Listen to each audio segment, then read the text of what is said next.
কিউরিও ফাইটের ঘোষলি call recording সিরিজের মারাত্মক একটা হরর পডকাস্টে আপনাদের সকলকে স্বাগতম জানাই। আমি কৌস্তভ। আজকের এই ঘোষলি কল রেকর্ডিংটা আপনারা নিজেদের রিস্কে শুনবেন। যদি আপনাদের হৃদয় দুর্বল হয়ে থাকে তাহলে রাতে একা শুনবেন না, কারুর সাথে শুনুন। আজকে আমরা সম্প্রচার করতে চলেছি বহরমপুরের মুনাই ঝুনাইয়ের ঘটনা। এই ঘটনাটার মধ্যে এতটা লেয়ার রয়েছে, এতটা আনক্যানি ক্রিপি একটা ব্যাপার রয়েছে, সেটা কিন্তু আমি এর আগে জানতাম না।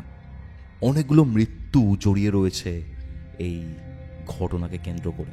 ইভেন আজকে 25শে অগস্ট যখন এই রেকর্ডিংটা সম্প্রচারিত হতে চলেছে ইউটিউবে, এই 25শে অগস্টেই কিন্তু একটি বাচ্চা মারা যায়। খুব নৃশংসভাবে তার মৃত্যু ঘটে। অ্যান্ড তার এই মৃত্যুবার্ষিকীতেই আমরা এই ঘটনাটা রেকর্ড করেছি। ঘটনার মধ্যে মাঝে মধ্যে এমন কিছু কিছু সারপ্রাইজ রয়েছে, রিয়েল লাইফ সারপ্রাইজ রয়েছে, যেটা শুনে আপনাদের বুক হয়তো কেঁপে উঠবে। শেষ অবধি শুনবেন, একদম শেষ অবধি। কিউরিও ফাইটের আজকের এই ঘোষলি কল রেকর্ডিংটা কোথা থেকে শুনছেন সেটা এক্ষুনি কমেন্ট করে জানান, এবং কিউরিও ফাইটে নতুন হলে সাবস্ক্রাইব করে বেল নোটিফিকেশন অন করে রাখুন। আপনারাও যদি আপনাদের জীবনে ঘটে যাওয়া এরকম প্যারানর্মাল এক্সপিরিয়েন্স, এরকম হরর এক্সপিরিয়েন্স আমার সাথে শেয়ার করতে চান, তাহলে যোগাযোগ করতে পারেন আমাকে ইমেল করে curiofite@gmail.com এই ইমেল আইডিতে, অথবা আমাকে ইনস্টাগ্রামে মেসেজ করতে পারেন। এই ঘটনা রিলেটেড বেশ কিছু ফটোজ রয়েছে, বেশ কিছু ভয়ঙ্কর ফটোজ রয়েছে, যেটা ইতিমধ্যে আমি আমার হোয়াটসঅ্যাপ চ্যানেলে দিয়ে দিয়েছি। হোয়াটসঅ্যাপ চ্যানেলের লিঙ্কও আপনারা ডেসক্রিপশন বক্সে পেয়ে যাচ্ছেন। আপনারা যদি কোনো রকমের স্পিরিচুয়াল হেল্প চান, তার জন্য আমার সাথে যোগাযোগ করতে পারেন। তাহলে চলুন, আমি আর কথা বাড়াচ্ছি না, আমি সরাসরি চলে যাচ্ছি কিউরিও ফাইটার ঘোষলি কল রেকর্ডিং সিরিজের মারাত্মক একটা হরর পডকাস্টে। ঘড়িতে বেলা 3টে, বৃহস্পতিবার। আপনারা শুনছেন কিউরিও ফাইটের ঘোষলি কল রেকর্ডিং সিরিজের মারাত্মক একটি হরর পডকাস্ট। সাথে রয়েছে আমি কৌস্তভ, আপনাদের আজকের হরর ডোজ নিয়ে। হ্যালো পারমিতা। হ্যাঁ দোস্ত, অনেকদিন পর কথা হচ্ছে তোমার সাথে। কেমন আছো আগে সেটা বলো। ভালো আছি। মাঝে একটু শরীর খারাপ ছিল, তো তারপরে এখন অনেকটা সুস্থ, ঠিক আছে। বিষয়টা হচ্ছে সব থেকে বেশি কমেন্ট যেটা এসছে, ঠিক আছে, সেটা হচ্ছে পারমিতা দি কোথায়, পারমিতা দির মুনাই ঝুনাইয়ের ঘটনা, যেটা 80% বাকি রয়েছে, ঠিক আছে, সেই ঘটনাটা কোথায় রয়েছে। আর তার থেকেও বড় ব্যাপার যেটা হচ্ছে, আমি নিজেও একটুখানি চিন্তিত হয়ে গেছিলাম এই কারণে, 1 মাস তুমি একদম বেপাত্তা ছিলে, ঠিক আছে। ইভেন তোমার সাথে আমারও কথা হয়নি। তো তারপরে এখন যেটা ব্যাপার হচ্ছে, আজকে সাডেনলি মনে হলো তোমাকে কল করলাম, তোমাকে কলে পেলাম, এন্ড আজকে আমরা মুনাই ঝুনাইয়ের যে ঘটনাটা রয়েছে সেটা প্রপারলি জানবো। ওকে, বাট দ্য থিং ইজ, আমি শুরু করার আগে একটা জিনিস জানতে চাই, যেটা এই ঘটনার ক্ষেত্রে মেন প্রবলেম হচ্ছে, যতবারই এই ঘটনাটা কাউকে বলা হয়েছে, শেয়ার করেছো কোথাও, ইভেন আমার সাথে অ্যাজ ওয়েল, কিছু না কিছু প্রবলেমস হয়েছে। এই প্রবলেমস গুলো দিয়ে আগে শুরু করব, তারপর মেন ঘটনায় যাব। কি হয়েছে একটু বলো। একদম। তাহলে প্রথমে বলি যে ঘটনাটা আমি তো কিছুটা এই ঘটনার সঙ্গে থেকেছি কয়েক মাস। তো সেই কয়েক মাসে আমি যেগুলো তখন ফেস করেছি সেটা তো আমার ওই ঘটনাতে পুরো আছেই। এবার যারা যারা ওই ঘটনাটি শোনেনি, এখনো এই রেকর্ডিংটা প্রথমে শুনবে, তাদের ক্ষেত্রে একটু হয়তো ডিফিকাল্ট হবে সবকিছু ডিটেলে বোঝা। তো তাদের সবাইকে আমার অনুরোধ থাকবে যে আরেকবার মুনাই ঝুনাইয়ের এপিসোডটা শোনার জন্য। যদি কেউ বুঝতে নাও পারে, এখানে তো আমরা হোলটা কভার করছি, তো এই রেকর্ডিংটা করলে শুনলে বুঝতে পারবে সবাই, কারণ খুবই ডেঞ্জারাস একটা ঘটনা। হ্যাঁ, একদমই। এবং এই ঘটনাটাতে আমি প্রথমে খুব রিসেন্ট কিছু জিনিস বলি, যে আমি কিউরিও ফাইটের তো একদম রেগুলার শ্রোতা, মনে হয় কোনো ঘটনাই বাদ দিই না, মানে লাস্ট 1 বছরে তো দিইনি। তো সেক্ষেত্রে সমস্ত মানে গল্পরই কমেন্ট সেকশনটা আমি খুব লক্ষ্য করি, কে কেমন ভাবে নিচ্ছে, কে কি বলছে। এবং নিজের ঘটনাগুলো তো একদম বেশি করে প্রত্যেকটা কমেন্ট, আমি একটা এমন কমেন্ট নেই যেটা আমি দেখি না হয় বা এরকম কিছু। একমাত্র মুনাই ঝুনাইয়ের ঘটনাতে আমি যতগুলো কমেন্ট দেখেছি তার মধ্যে 90% কমেন্ট এরকম, যেখানে মানুষের যারা যারা শুনেছে তারাও কোনো না কোনো ভাবে এফেক্টেড হয়েছে গল্পটা শুনে। এবং আমাকে অনেকে দেখলাম কমেন্টে এরকমও লিখেছে যে ভাই ঘটনাটা ডিলিট করে দাও। এবার সেটা তো হয় না, একটা পাবলিক ফোরামে চলে আসার পরে হঠাৎ করে কোনো জিনিস ডিলিট করা যায় না বা প্রাইভেট করা যায় না। তো সেই ক্ষেত্রে এবং আমরাও জানতাম যে এটা হবে, কারণ যেদিন আমরা রেকর্ড করছিলাম সেই দিনও সমস্যা হয়েছে, বিশাল এটা রেকর্ড করার আগেও সমস্যা হয়েছে। এত ব্যাড ট্রিপ খেয়েছি রেকর্ডিংটা করতে আমি তোমার সাথে। একদমই একদমই একদমই। আমি একটু বলতে চাই এখানে, ঘটনাটা শুরু করার আগে পারমিতা, মুনাই ঝুনাই কে একটুখানি হালকা কন্টেক্সট দাও, কোথায় থাকে এবং কি হয়েছিল, হালকা একটা ব্রিফলি বলে তুমি রিসেন্ট যে প্রবলেমস গুলো হচ্ছে সেটাতে যাও। একদম একদম। মুনাই ঝুনাইয়ের যে ঘটনাটা এখানে, ঝুনাই যে সে আমার খুব পরিচিত একজন, তার সাথে আমার পরিচয় ফেসবুক থেকে, এবং ফেসবুক থেকে পরিচয় এইভাবে যে লকডাউনের সময়ে আমি ভূতের গল্প আমার প্রোফাইল থেকে শেয়ার করতাম। তো সেই মেয়েটি খুব অসহায় ভাবে আমাকে একদিন মেসেজ করে যে তুমি কি এগুলো বিশ্বাস করো? তখন আমি ওকে জানিয়েছিলাম হ্যাঁ, কেন করব না। তারপরে ও আমাকে এই নিজের ঘটনাটা জানায়, এবং তারপরে যেটা আমি শুনেছিলাম সেটা তো আমি আবারও বলবো যে আমার জীবনে শোনা সব থেকে ভয়ঙ্কর কিছু মানে শোনা এবং দেখা। এবং সেখানে হ্যাঁ হ্যাঁ হ্যাঁ একদমই তাই। এবং তারপরেই আমি ওর বাড়ি যাই, এবং বাড়ি যখন গেছিলাম তখন কিছুটা পরিমাণ এরকমও ছিল যে আমার বেশি মানে জানার আগ্রহ যে আদৌ এরকম কিছু হয় কিনা, এতটা ইন্টেন্স কিছু হতে পারে কিনা, এতটা ইন্টেন্স তো কোনো কিছু মানে পজেশন যেটা আমরা জাস্ট মুভিতে দেখেছি সেটা যে আসলেও হতে পারে এবং সেটা কিরকম রূপ নিতে পারে সেই জিনিসগুলো তো চোখে কখনো দেখিনি। এবার চোখে যতক্ষণ না দেখি ততক্ষণ তো মানুষের মনে কোথাও হলো একটা লজিক্যালি ভাবার বা কানেক্ট করার একটা প্রবণতা থাকে। তো সেটার জন্যই ওদের বাড়ি যাওয়া, ইনভলভ হওয়া, এবং সেখানে বেশ কিছু লোক ইনভলভ হয়েছে। তো ঝুনাই তার বাড়ি বহরমপুরে, সে একটা ছোট্ট হোম বিজনেস চালায়। তার বাড়িতে তার মা আছে, বাবা মারা গেছেন রিসেন্টলি, দুটো ফুটফুটে বাচ্চা আছে, এবং তার হাজবেন্ড আছে। এখন যদি তার অবস্থা বলি তাহলে এই বছরটা ও নিজে এরকম ভাবে বলে যে আমার 35 বছর বয়স চলছে, আমি হয়তো এই বছরটা আর কাটবে না, আমি হয়তো আর বেঁচে থাকবো না। তো হ্যাঁ, এটা ওর বক্তব্য। তার কারণ হচ্ছে এই ঘটনার যে বাকি চরিত্রগুলো আছে তারা এক্স্যাক্টলি এই 35 বছর বয়সে মারা যায়। ঠিক আছে, ওকে। এবং ওই একমাত্র জীবিত সাক্ষী। একদম একদম, মানে যেটা যেভাবে ঘটেছে পুরো ব্যাপারটা, তাতে 35 ইয়ার্স এজে বাকি দুজন মারা যায়, এবং যার জন্য ও ভাবছে এটা ওর মানে ভেতর থেকে ইনটিউশনস আসছে যে ও হয়তো এই বছরটা পার করবে না। মানে এটা আমার বলতেও না মানে গলা কেঁপে যাচ্ছে, বাচ্চা দুটো তো। এবং এরকম বহুবার হয়েছে যে ওর সাথে আমার এমন এমন দিনে কথা হয়েছে যেদিন ও মারাত্মক কিছু করার কথা মাথায় এনেছে। মানে হঠাৎ করে ধরো 1-1.5 মাস ওর সাথে আমার কথা নেই, হঠাৎ করে একদিন আমি এমন দিনে ওকে মেসেজ করছি যেদিন দেখছি ও মেন্টালি একদম মানে ডিস্টার্ব ভেঙে গেছে। মানে সেদিন আমি যদি মেসেজ না করতাম, হাই হ্যালোটা না করে ছুটে গিয়ে ওর বাড়ি পর্যন্ত না পৌঁছাতাম, হয়তো সেদিন ও কিছু করে ফেলতাম। মানে কানেকশন গুলো সেরকম দিনেই হয়েছে তোমার সাথে? হ্যাঁ হ্যাঁ হ্যাঁ, এবং অবাক ভাবে।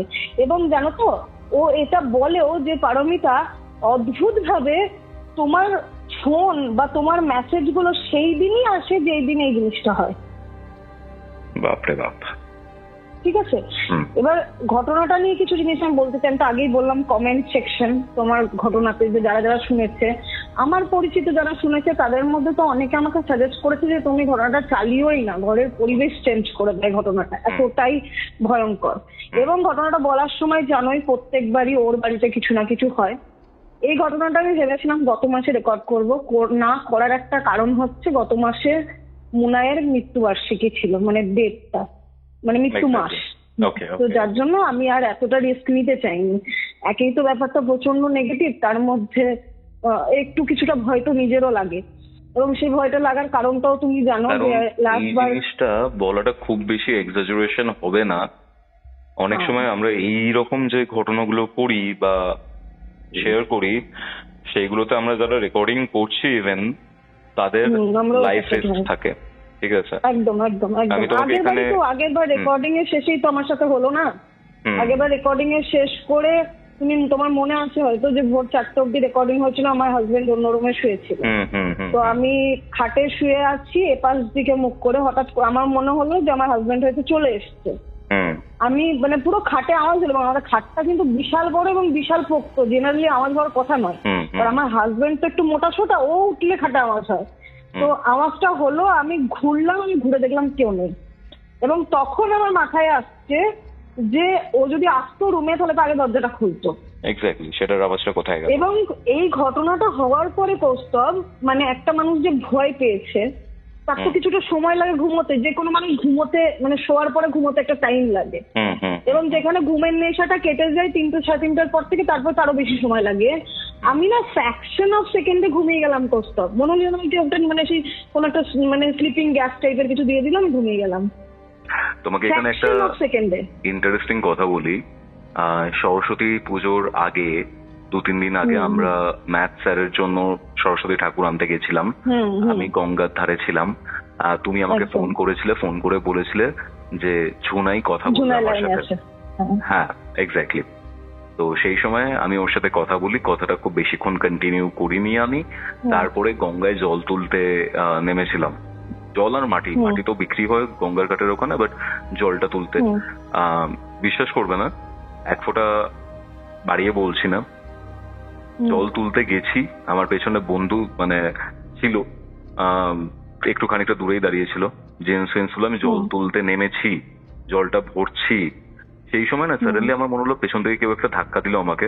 আমি ডাল সামলে গেলাম, আমি পড়লাম না, বাট আমার এটা ফিল হয়েছিল যে পেছন থেকে সিরিয়াসলি কেউ আমাকে একটা ধাক্কা দিয়েছে। আর আমি যদি ওই মোমেন্টে জোয়ার ছিল, আমি ওই মোমেন্টে যদি জলে পড়তাম, কিছু একটা অ্যাক্সিডেন্ট হতো। একদম একদম এরকম টাইপের বিষয় কিন্তু হয়েছে। আমি জানি না এই ঘটনাটা হয়তো আগের ঘটনাটা যারা শুনেছে তারা ভাববে যে কই খুব বেশি তো সেই ভূত দেখা যাচ্ছে, এরকম তো ছিল না।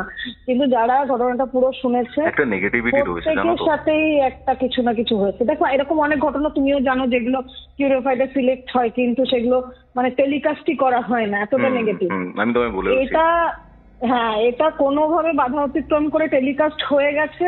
এবং সেটার পরে যতটা মানুষ ভয় পেয়েছে, মানুষের কিউরিওসিটিও ততটাই বেড়েছে, যার জন্য সব থেকে মোস্ট ডিমান্ডিং ঘটনাও যেটা বলতে পারো, যেটা আমাদেরকে আরেকবার মানে রীতিমতো পুরো ঘটনাটার জন্য পুনঃপ্রচার করতে হচ্ছে। কারণ আগে আমরা যেটা করেছি সেটা 20%, 80% যেটুকু আমি শুনেছি আনফোল্ড হয়েছে। এক্স্যাক্টলি। আমাকে একটু এটা বলো, তুমি আমাকে যেটা বলছিলে যে তোমার একটা ডিসকর্ডের চ্যানেলে তুমি এই ঘটনাটা কয়েকজনকে বলেছিলে। সেই সময় ঘটনাটা বলি যে এই ঘটনাটা হচ্ছে যে তখনকার, যখন কিন্তু এই ঘটনাটা রীতিমতো চলছে, মানে যখন কিন্তু আমি প্রত্যক্ষ করছি প্রত্যেকটি ঘটনা আস্তে আস্তে। তো এরকম একটা সময়তে হঠাৎ করে একজন, আমি আবার রিকোয়েস্ট করব, তাকে সবাই চেনে এবং কমেন্ট সেকশনে আগেরবারও তার নাম মেনশন করে দিয়েছিল, তো প্লিজ কেউ নাম মেনশন করো না। একজন বাঙালি খুব বড় গেমার, যার ডিসকর্ড চ্যানেলে আমরা সবাই রাত্রেবেলায় গল্প করতাম। তো সেখানে ওই ছেলেটি যার চ্যানেল, সেও মাঝে মাঝে আসতো, মানে রাত্রেবেলায় এসে গল্প করতো সব নিজের মানে ফলোয়ার্সদের সাথে। তো সেখানে আমাদের মানে রীতিমতো এরকম ছিল নেশা, প্রত্যেক রাতে ওখানে যেতেই হবে গল্প করতে। তো ওখানে একটা গ্রুপ অফ ফ্রেন্ডস আমার ছিল, যাদের সাথে আমি এই ঘটনাটা আলোচনা করি। এবং আলোচনা করার পরেই ওরা তো সবাই খুব বাচ্চা, মানে আমার থেকে কিন্তু ওরা সবাই 5-7 বছরের ছোট। তো তারা সবাই বলছে না দিদি নিয়ে আসো, ওকে নিয়ে আসো, আমরা শুনবো, ওর মুখ থেকে শুনবো। এবং তখন কিন্তু ঝুনাইকে কোনোভাবে মানে ফোন করে ডিসকর্ড ইনস্টল করিয়ে ডিসকর্ডে ডাকা হয় ওই চ্যানেলে, মানে বিশাল চোখ, এবং মানে ওকে ওখানে মানে এন্টার করানো হলো শোনার জন্য। মানে ধরো এখন যদি কনফারেন্স কল যেরকম হয় না, ডিসকর্ডটা ঠিক ওরকম, ঠিক আছে।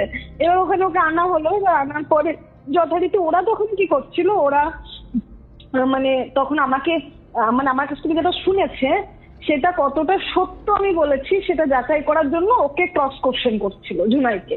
ওকে, ঠিক আছে। তো ওরকম ক্রস কোশ্চেন করে ঠোরে প্রায় ঘন্টাখানেক আবার ওর সাথে গল্প টল্প করার পরে হঠাৎ করে একটি ছেলে ওখানে বলে ওঠে যে তোমার এই ব্যাপারটা আমি ঠিক করে দিতে পারবো। তো বলে যে কিভাবে বলো, তুমি যদি ঠিক করে দিতে পারো তাহলে তো আমার থেকে বড় আর খুশি কেউ হবে না, ঠিক আছে। তো তখন ও বলে যে আমি একটা মন্ত্র বলছি, তুমি সেই মন্ত্রটা মন দিয়ে শোনো, তুমি পারলে মন্ত্রটা রেকর্ড করে নাও, মন্ত্রটা তুমি শুনবে, তাই বলে ওকে। এবার ওখানে কি হতো, ওখানে যেহেতু নয়েজ আসবে, যারা যারা কথা বলছে তারা ছাড়া বাকিরা সবাই মিউট করে রাখতো। তো খালি খোলা আছে হচ্ছে ঝুনাইয়ের মানে মাইক্রোফোনটা এবং যে ছেলেটি মন্ত্র শোনাচ্ছে তার মাইক্রোফোনটা, বাকি সবার কিন্তু মিউট, এবং মিউট সাইনও দেখায়। তো কিছুক্ষণ পরে কি হলো যে ছেলেটি হয়তো ডেস্কটপ বা কিছু থেকে মন্ত্র চালায় এবং সেটা ফোনে আসছে, এবং মানে কত হবে 30-40 সেকেন্ড মন্ত্রটা হওয়ার পরে হঠাৎ করে ঝুনাইয়ের সাইড থেকে আওয়াজ আসছে, বন্ধ কর বন্ধ কর। এবং সেটা মানে রীতিমতো একটা অন্যরকম আওয়াজ, মানে যেটা আমরা বরাবর মুভি টুভিতে দেখে থাকি না, যে একটা ভয়েস চেঞ্জ হয়ে গেছে। হ্যাঁ হ্যাঁ হ্যাঁ। কিন্তু জানো তো কোনো রকম ভাবে হ্যালুসিনেশন হওয়া বা যাদের মানে স্প্লিট পার্সোনালিটি হয় তাদের কিন্তু ভোকাল কর্ড কোনোভাবে অ্যাফেক্টেড হয় না। মানে কোন রকম যারা গল্প মানে ঘটনাটা শুনছো তাদের মধ্যে যারা সাইকিয়াট্রি নিয়ে পড়াশোনাও করো তারাও জানবে যে সাইকিয়াট্রির কোনো সমস্যাতেই ভোকাল কর্ড মানে ভয়েস সাউন্ড অ্যাফেক্টেড হয় না। সাইকিয়াট্রির কোনো প্রবলেম, হ্যালুসিনেশন এগুলো হলে তো সেখানে কিন্তু ওর সাউন্ডটা পুরো চেঞ্জ, এবং যখন ওই সাউন্ডটা আসছে না ওর কাছ থেকে যে বন্ধ কর বন্ধ কর, তখন কিন্তু একমাত্র ঝুনাইয়ের মাইক্রোফোনটাই গ্রিন হচ্ছে, মানে ওই মাইক্রোফোন থেকেই, অন্য কেউ বলছে না, কিন্তু ওই মাইক্রোফোন থেকেই আওয়াজ আসছে। এবং মানে সবাই না চুপ, এবং কিছুক্ষণ বাদে মানে ওই ভাবছে তোরা আমাকে মানে তাড়াবি, আমি মেরে ফেলবো ওকে এরকম একটা মানে সাউন্ড। এবং যখন এটা হলো পাশ থেকে না ওই ছেলেটা বলছে, দিদি কি বলছো তুমি? ও সঙ্গে সঙ্গে যেই মন্ত্রটা বন্ধ করলো, হ্যাঁ, তারপরে কয়েক সেকেন্ড একদম সবকিছু চুপ, এবং তারপরে ঝুনাই যখন কথা বলছে হ্যাঁ ভাই কি বলছিলে তুমি, না একটা কি মন্ত্র চালাবে বললে, কই চালাও, মানে মাঝখানে যে মাঝখানে যে 1-1.5 মিনিটের ঘটনাটা হলো সেটা নেই ওর মেমোরিতে। মুনাই ঝুনাইয়ের ঘটনাটা স্টার্ট কিভাবে হয়েছিল একটু বলো। আমার কাছে তো স্টার্ট ওইভাবেই যে আমাকে ও কন্ট্যাক্ট করে এবং আমি ওর বাড়ি তুমি যেটা জানো সেটা বলো আমাকে। হ্যাঁ, সেটা হচ্ছে যে ঝুনাইয়ের মামাতো দিদি হচ্ছে মুনাই। মুনাইয়ের লাইফস্টাইল ছিল হচ্ছে প্রচন্ড মানে উগ্র, মানে যেটা উগ্র ঠিক নয়, মানে আজকের কালচারের সাথে ওর লাইফস্টাইল একদম ম্যাচড, বাট আজ থেকে 10 বছর আগের বা জেনারেশনের জন্য ওটা উগ্র, ঠিক আছে? মানে এটা কেউ বাজে ভাবে নেবে না, মানে আজকের ছেলেমেয়েরা যেগুলো খুব সাবলীল ভাবে করতে পারে, আমাদের জেনারেশনের ছেলে মেয়েগুলো তারা কিন্তু অতটা সাবলীল ভাবে এত কিছু এক্সপ্লোর করতে পারে না, ঠিক আছে? তো সেরকম ছিল, মানে খুবই মডার্ন, এবং মেয়েটির অনেকগুলো আনসাকসেসফুল সম্পর্ক ছিল, এবং তার লাস্ট যে সম্পর্কটা ছিল সেই ছেলেটির সাথে ওর বিয়ের ঠিকও হয়ে গেছিল। কিন্তু বিয়ের যেদিন ঠিক হয়েছে, বিয়ের 1 সপ্তাহ আগে ব্যাচেলার্স পার্টি চলছিল ওদের, মানে যেটা ওখানে যেখানে কাজ করে ওরা, আগরতলাতে কাজ করতো, আগরপাড়া নয় কিন্তু আগরতলাতে কাজ করতো, হ্যাঁ আসামে। তো আগরতলাতে যেখানে ত্রিপুরা আগরতলা যেটা বলে, আচ্ছা আচ্ছা আচ্ছা, তো ওখানে কাজ করতো, ওখানে যে মানে ওর একটা হোটেল ইন্ডাস্ট্রিতে ছিল, তো ওখানে ছেলেটিও ওখানেই কাজ করতো, এবং ব্যাচেলার্স পার্টির দিন মানে পার্টি করতে করতে ছেলেটি মারা যায় হঠাৎ। ওকে। এবং তারপরে যখন মোনাইকে নিয়ে আসা হয়, মানে ঝুনাইয়ের দিদির কথা বলছি, তাকে যখন নিয়ে আসা হয় জানা যায় সি ইজ প্রেগন্যান্ট, বাচ্চাটাকে অ্যাবর্শন করানো হয়, এবং তারপরে তার সাথে নানান রকম ঘটনা শুরু হয়। সে ভয় পেতে শুরু করে, খাওয়া দাওয়া বন্ধ করে দেয়, তার হিমোগ্লোবিন 2-তে নেমে যায়, 2 জল হয়ে গেছে মানে। হ্যাঁ হ্যাঁ একদম। এবং সে বহরমপুর আসে, ঝুনাইয়ের বাড়িতে কিছুদিন থাকে, এবং তারপরে ঝুনাই তাকে ডক্টর দেখান, এবং আমারই চেনা ডক্টর দেখান। তার কাছ থেকেও আমি ইভেন পরে গিয়ে জিজ্ঞাসা করেছিলাম যে এরকম পেশেন্ট ছিল, তাকে দেখেছেন কিনা, সেও বললো হ্যাঁ আমি দেখেছি, মানে কনফার্মেশন করার জন্য। এবং হ্যাঁ ক্রস চেক করেছে, এবং ঘটনাটা যারা শুনেছে আগে তারা জানে যে আমি প্রত্যেকটা জায়গায় ক্রস চেক করে গেছিলাম ঘটনাটা, এবং আমার শেষে গিয়ে আর কোনো উপায় ছিল না বিশ্বাস করা ছাড়া। তো এবং তখন এরকমও হয় ঝুনাই মুনাইকে নিয়ে মানে মসজিদ যায়, সে মসজিদে ওকে ঢোকাতে পারেনি। তারপরে যখন মসজিদ থেকে কিছু জিনিস ওকে দেয় এবং ওকে বলে যে এগুলো পড়তে হবে, ওকে ওগুলো দিতে হবে, তো যাই হোক সেগুলো তো করেইনি। ও পরের দিন বহরমপুর থেকে রীতিমতো ওকে না বলে পালিয়ে চলে আসে এবং তার 8 দিনের মাথায় সে মারা যায়। 8 দিনের মাথায় মারা যায়? হ্যাঁ। এখানে একটা জিনিস একটু কানেক্ট করতে চাই আমি, বলো, তুমি বলে নাও, তারপর আমি বলছি। 8 দিনটা মনে রাখবে। হ্যাঁ, ও মারা যাওয়ার পরে যেটা হয়, কিছু মাস পর থেকে ঝুনাই ওর একটা এক্সিস্টেন্স ফিল করতে শুরু করে নিজের বাড়িতে। এবং সেই এক্সিস্টেন্সটা এরকম যে শুধুমাত্র ঝুনাই ফিল করতো না, ঝুনাইয়ের বাবা মা বর এবং 2টো বাচ্চা ফিল করেছে। এখানে প্রচুর ঘটনা দিনের পর দিন ঘটেছে, যার মধ্যে এই ঘটনাটাও খুব হরিফাইং। সেটা হচ্ছে একদিন রাত্রেবেলা ঝুনাই ঘুমোচ্ছে, হঠাৎ করে সাইডে হাত দিয়ে দেখছো ছেলে নেই পাশে। ছেলে নেই? হ্যাঁ, পাশে তো ছেলে মেয়ে ঘুমোচ্ছিল, ছেলে হাত দিয়ে দেখছে ছেলের জায়গায় ছেলে নেই। এবং ও তখন কি হয়, অন্ধকারে হাতড়াতে এগিয়ে আসছে, মানে এগিয়ে যাচ্ছে। এগিয়ে যেতে যেতে একটা টাইমে গিয়ে বিছানা থেকে ওর পাটা নেমে গেছে আর হাতটা এরকম সামনে হাত রাখছে, মানে তখনও কিন্তু ঘুমের হাত রাখছে।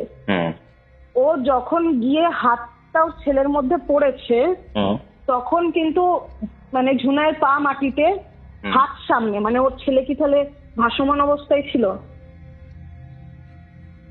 ওকে ওকে ওকে ওকে ওকে এই ঘটনাটাও ঘটে। তাছাড়া আমার সাথে তো বললাম এটা মানে রেকর্ডিং এর দিন ঘটেছিল এবং মানে প্রচন্ডই একটা নেগেটিভ কিছু, মানে যেটার কোনো তুলনা হয় না। এবার যেটা হয়েছে রিসেন্ট অনেকে বলেছে আমাকে যে, ইভেন কমেন্টেও দেখেছি, কেন তুমি ওকে তাবিজটা পড়াও না, কেন ওকে তাবিজটা পড়াও। তাবিজের কনটেক্সট একটু দাও।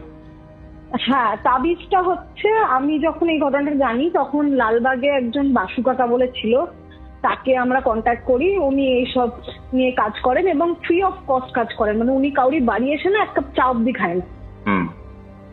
ঠিক আছে, তো উনি একটা তাবিজ দিয়েছিলেন যেটা ওকে পড়তে বলেছিলেন, সেটা কিন্তু ও পড়েনি।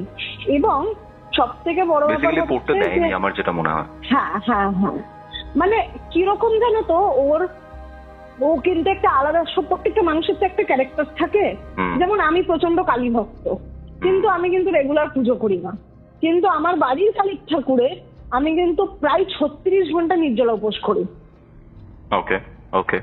এবার ঝুনাইয়ের ক্যারেক্টারটা কেমন ছিল, ও কিন্তু একটা ঠাকুর ভক্ত, সেই মানে বলে না একদম সুশীল গৃহবধূ যেরকম হয়, সকালবেলা উঠে পরিপাটি হয়ে স্নান করে বাসি কাপড় ছেড়ে রান্নার কাজে যাওয়া, পুজো করা। সেই মেয়ে দিনের পর দিন স্নান করে না, পুজো তো মানে বাদই দাও, ঠাকুর ঘরে অব্দি ঢোকে কিনা সন্দেহ এখন। তারপরে বাসু কাকা ওকে একটা মন্ত্র দিয়েছিল উচ্চারণ করতে, সেটাও কোনোদিন করেনি। তো লাস্টবার যেটা হয়, লাস্টবার আমি জানতে পারি আবার ওরকম। এবং এখন তো তোমাকে বলেইছি ওর কন্ডিশন আমি যা দেখে এসেছিলাম তার থেকে আরো খারাপ, আরো রোগা হয়ে গেছে।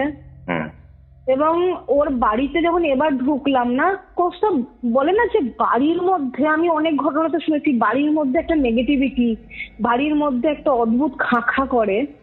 আমি না বুঝতাম, মানে আমার মায়ের দিব্যি দিয়ে বলছি, আমি না প্রথমবার জীবনে এতটা ভয়ানক কোনো বাড়ি ফিল করলাম। ভয়ানক বাড়ি? হ্যাঁ, আমি না কোনোদিন এরকম ফিল করিনি, জানো তো। সেদিন আমার হঠাৎ আমি ওর বাড়িতে গেলাম, ওর বাড়িতে তো আমি তার ধরে নাও মাস 6-7 আগেও গেছি। সেদিন গিয়ে না কৌস্তব, মানে বাড়ির দেওয়ালের দিকে আমি তাকাচ্ছি না, আমার কেমন একটা, আমি কেমন ভাবে তোমাকে বলবো, আমার না চোখ গুলো ধরে যাচ্ছে বারবার, মানে মাথাটা ব্যথা করছে, চোখগুলো ধরে যাচ্ছে, মনে হচ্ছে না দেওয়ালটা কেমন আমার চোখের সামনে না বারবার জুম ইন জুম আউট হচ্ছে। আমার না অদ্ভুত রকম অস্বস্তি করছে। আমি খালি ঝুনাইকে বলছি, চলো বাইরে যাবো, চলো বাইরে যাবো, চলো বাইরে যাবো। অ্যাকচুয়ালি সেদিন কিন্তু আমরা বেরিয়েছিলাম হচ্ছে আমি ওকে নিয়ে মসজিদে যাবো বলে। ঠিক আছে, এবং তুমি জানো আমি তোমাকে মেসেজ করেছিলাম যে রিয়াকে নিয়ে, সরি ঝুনাইকে নিয়ে মসজিদে যাচ্ছি। ঠিক আছে, তো যাই হোক, আলটিমেটলি ওকে নিয়ে মসজিদে তো সে যেতেই পারছি না, বললাম তোমাকে, সে ওর মা প্রথমে মেয়েকে দিতে গেল, হারিয়ে গেল ওর মা। যাই হোক মসজিদে গেলাম, সে মসজিদ থেকে চলে আসবেই। মসজিদে জানো তো একটা ওই পায়ের মধ্যে দড়ি দিয়ে ওর মাথা অব্দি মাপলো। এবার ওই দড়িটা না আমাকেই ধরালো, জানো তো বাবা, আমাকেই ধরালো। আমাকে বললো একদম টাইট ধরে থাকবে। আমি কিন্তু ওই প্রান্তটা ধরে আছি। পা থেকে খুললো, একটা মন্ত্র বললো, আবার পায়ে বাঁধালো। দড়িটা আমি যেখানে মাথা অব্দি ধরেছিলাম তোস্তব, ওই দড়িটা আমি গিয়ে দোকান থেকে কিনে নিয়ে এসেছি। আমি ধরে আছি, মন্ত্র বলার পর ওই দড়িটা নাক অব্দি গেল, 4 আঙুল ফাঁক কমে গেল। হ্যাঁ, কি বলছো ভাই? তোস্তব আমি সাক্ষী, মানে আমি যদি কাউকে নিয়ে যেতাম না, আমি ডেফিনেটলি ভিডিও রেকর্ডিং করে আনতাম। পায়ে ফাঁসালো দড়িটা, আমাকে বলে টেনে ধরো। আমি টেনেই ধরলাম ওর কপাল অব্দি। আমি ওই কপালের ওই জায়গাতেই ধরে আছি। ওই অবস্থাতেই উনি মন্ত্র বললেন দড়িতে, আবার পায়ে ফাঁসালেন। আমি কি কতটাই টানলাম, আমি কোনোভাবে টেনে নাকের ওপরে নিয়ে যেতে পারলাম না দড়িটা আমার হাতে। এটা তুমি কি বলবে? মানে হ্যাঁ, মানে কি মানে যত মানুষ বলে না যে হয়তো কিছু নেই, আমরা কেন দেখি না, আমরা কিছু কেন দেখি না। আমার তো মানে তারা আসুক দলবল নিয়ে, আমি আবার মসজিদে নিয়ে গিয়ে সেম জিনিসটা দেখিয়ে দেবো। মানে দেখেছি নিজের চোখে, নিজের হাতে। মানে আমি না বারবার দেখছি যে আমার হাত থেকে পিছলালো নাকি উনি আমাকেও কোন রকম ইলিউশন দিয়ে বোকা বানাচ্ছেন। এখানে আরেকটা জিনিস হতে পারে না।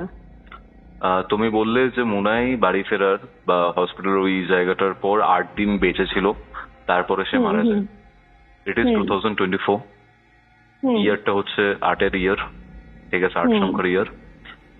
ঝুনাই এখন 35, মানে 8।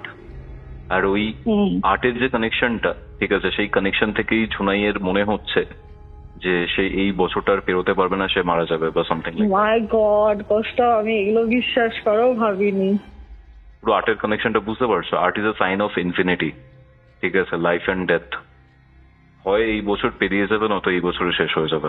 একটা কাজ করতে পারি আমরা? হ্যাঁ বলো। ঝুনাইকে নিয়ে কথা বলছি, ঝুনাইকে কনফারেন্সে নাও আজকে, যেটা আজ অব্দি করিনি, ঠিক আছে, সেটা আজকে করব। আর তার থেকে বড় কথা হচ্ছে যে ওর সাথে কথা বলতে আমার খুব ডিস্টার্বিং লাগে, ঠিক আছে। আর আরেকটা জিনিস, আমি এখন বললাম না ওর সাথে কথা বলতে ডিস্টার্বিং লাগে, আমি জানি না কেউ শুনতে পাচ্ছে কিনা। আমি 3 তলায় 4 তলায় রয়েছি আমি, ঠিক আছে, 3rd ফ্লোর। নিচে যে কুকুরগুলো ছিল সেগুলো চিল্লিয়ে উঠলো, এখনো চিল্লাচ্ছে, এখন আমি জানি না শুনতে পাচ্ছ কিনা। না, এখানে আসছে না আমার কাছে। ওকে, তবে আমি আবারও বলবো, ঘটনাটা যারা শোনো, আমি জানি না কি হবে। এর আগে তো একটা ভয়ানক ঘটনা ঘটেছে। আমি এটা বলতে পারি যে এরপর আমাদের 25 মিনিট অব্দি আমরা ঘটনা সিনপসিস কি হয়েছে না হয়েছে, যার ব্যাপারে হয়েছে তাকে নিয়ে আমরা কথা বলেছি, ঠিক আছে। এর পরের যে রেকর্ডিংটা রয়েছে সবাই যেন নিজের রিস্কে শোনে। আর যদি কারোর মনে হয় যে শুনবে না, তারা এই পয়েন্টের পর ছেড়ে বেরিয়ে যেতে পারে এই কল রেকর্ডিংটা। একদম না, এবং যদি শুনতেও হয় অ্যাটলিস্ট কাউরির সাথে শোনো। মানে একা না, খুব এফেক্ট করে এটা, একা খুব এফেক্ট করে। আমি জানি এই ঘটনাটা বলার পরেও গুচ্ছ কমেন্ট আসবে যেগুলো এফেক্টিভ, কিছু হয়েছে না হয়েছে। এবার আমাদের মেইন জিনিসটা যেটা দেখতে হবে পারমিতা, সেটা হচ্ছে যে আমরা রেকর্ডিংটা সম্পন্ন করতে পারি কিনা, অ্যাটলিস্ট করতে পারি কিনা। একদম, এটা একটা বড়। আমি ভাবছিলাম যে ঘটনাটা তোমার থেকেই পুরোটা শুনবো, কারণ তুমি তো পুরোটা জেনেছো বললে, বাট আমার মনে হলো যে ভাই যার সাথে হচ্ছে তাকে একবার শুনি, তার থেকে শুনি।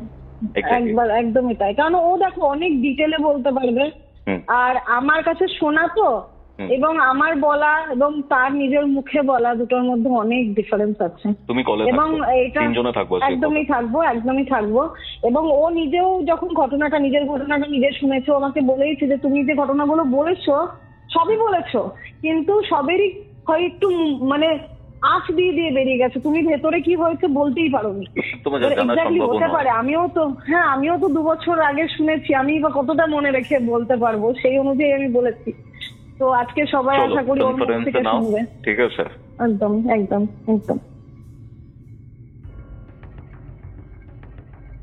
হ্যালো, ঝুনাই কলে আছে আমাদের সাথে। হ্যালো, একদম। পারমিতাও কলে রয়েছে। তো বেসিক্যালি ঝুনাই, আমি তোমাকে এখানে বলি, তোমার ঘটনাটা আমরা শুনছিলাম, কিউরিওফাইটে সম্প্রচার করা হয়েছে, তোমার সাথে ফেব্রুয়ারি মাসে কথা হয়েছিল আমার। অ্যান্ড টু বি অনেস্ট তোমার সাথে এই ঘটনাটা নিয়ে আমি কথা বলতে খুব একটা চাইছিলাম না, বাট আজকে যখন পারমিতা ঘটনাটা বলছিল তখন আমার মনে হলো হ্যাঁ সত্যি তো, তোমার ঘটনাটা পারমিতা যতটা বলেছে অনেক জায়গায় অসম্পূর্ণ থেকে গেছে, ঠিক আছে? তো আমি চাই যে তুমি তোমার যে ঘটনাটা রয়েছে যা ফিল করেছো করছো, ইভেন পারমিতা একটা সাংঘাতিক কথা বললো, তোমার মনে হচ্ছে যে হয়তো এই বছরটাই তোমার জন্য শেষ বছর হতে পারে, তোমার সেটা মনে হয়েছে, সম্পূর্ণ জিনিসটা জানতে চাই, ওকে? বাট আমাকে ফার্স্টে বলো এই যে এক্সপিরিয়েন্সটা তোমার শুরু হলো কোথা থেকে?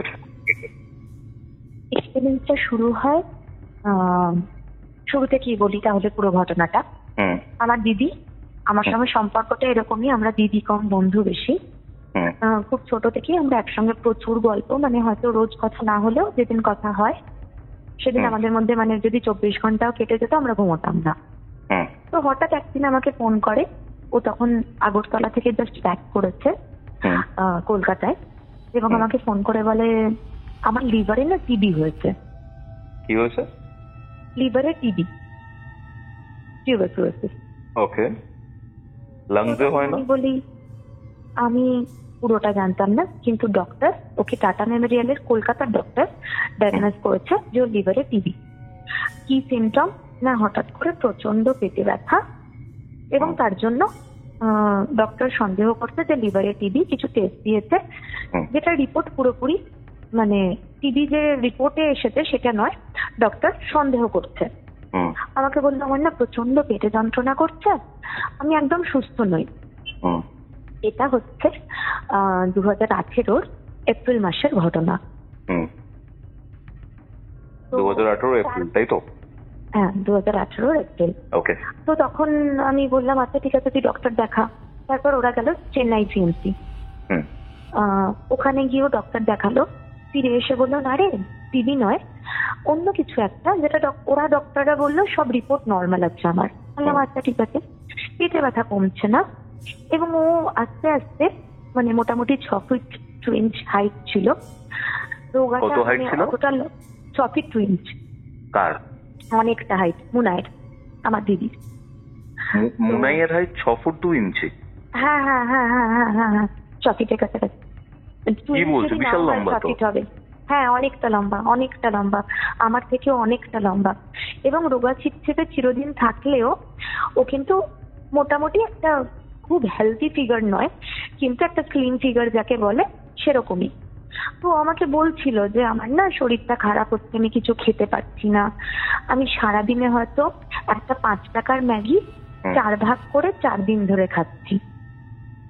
প্রথম প্রথম জিনিসটা শুনতে অড লাগছিল। তারপরে 2018-এরই 17 মানে তখন 10th জুন ও আমাকে বলে জুনু তুই একটু আমাকে তোর কাছে নিয়ে চ, আমি আর এখানে থাকতে পারছি না, আমার ভালো লাগছে না। তুমি বহরমপুরেই থাকতে? আমি বহরমপুরেই থাকতাম।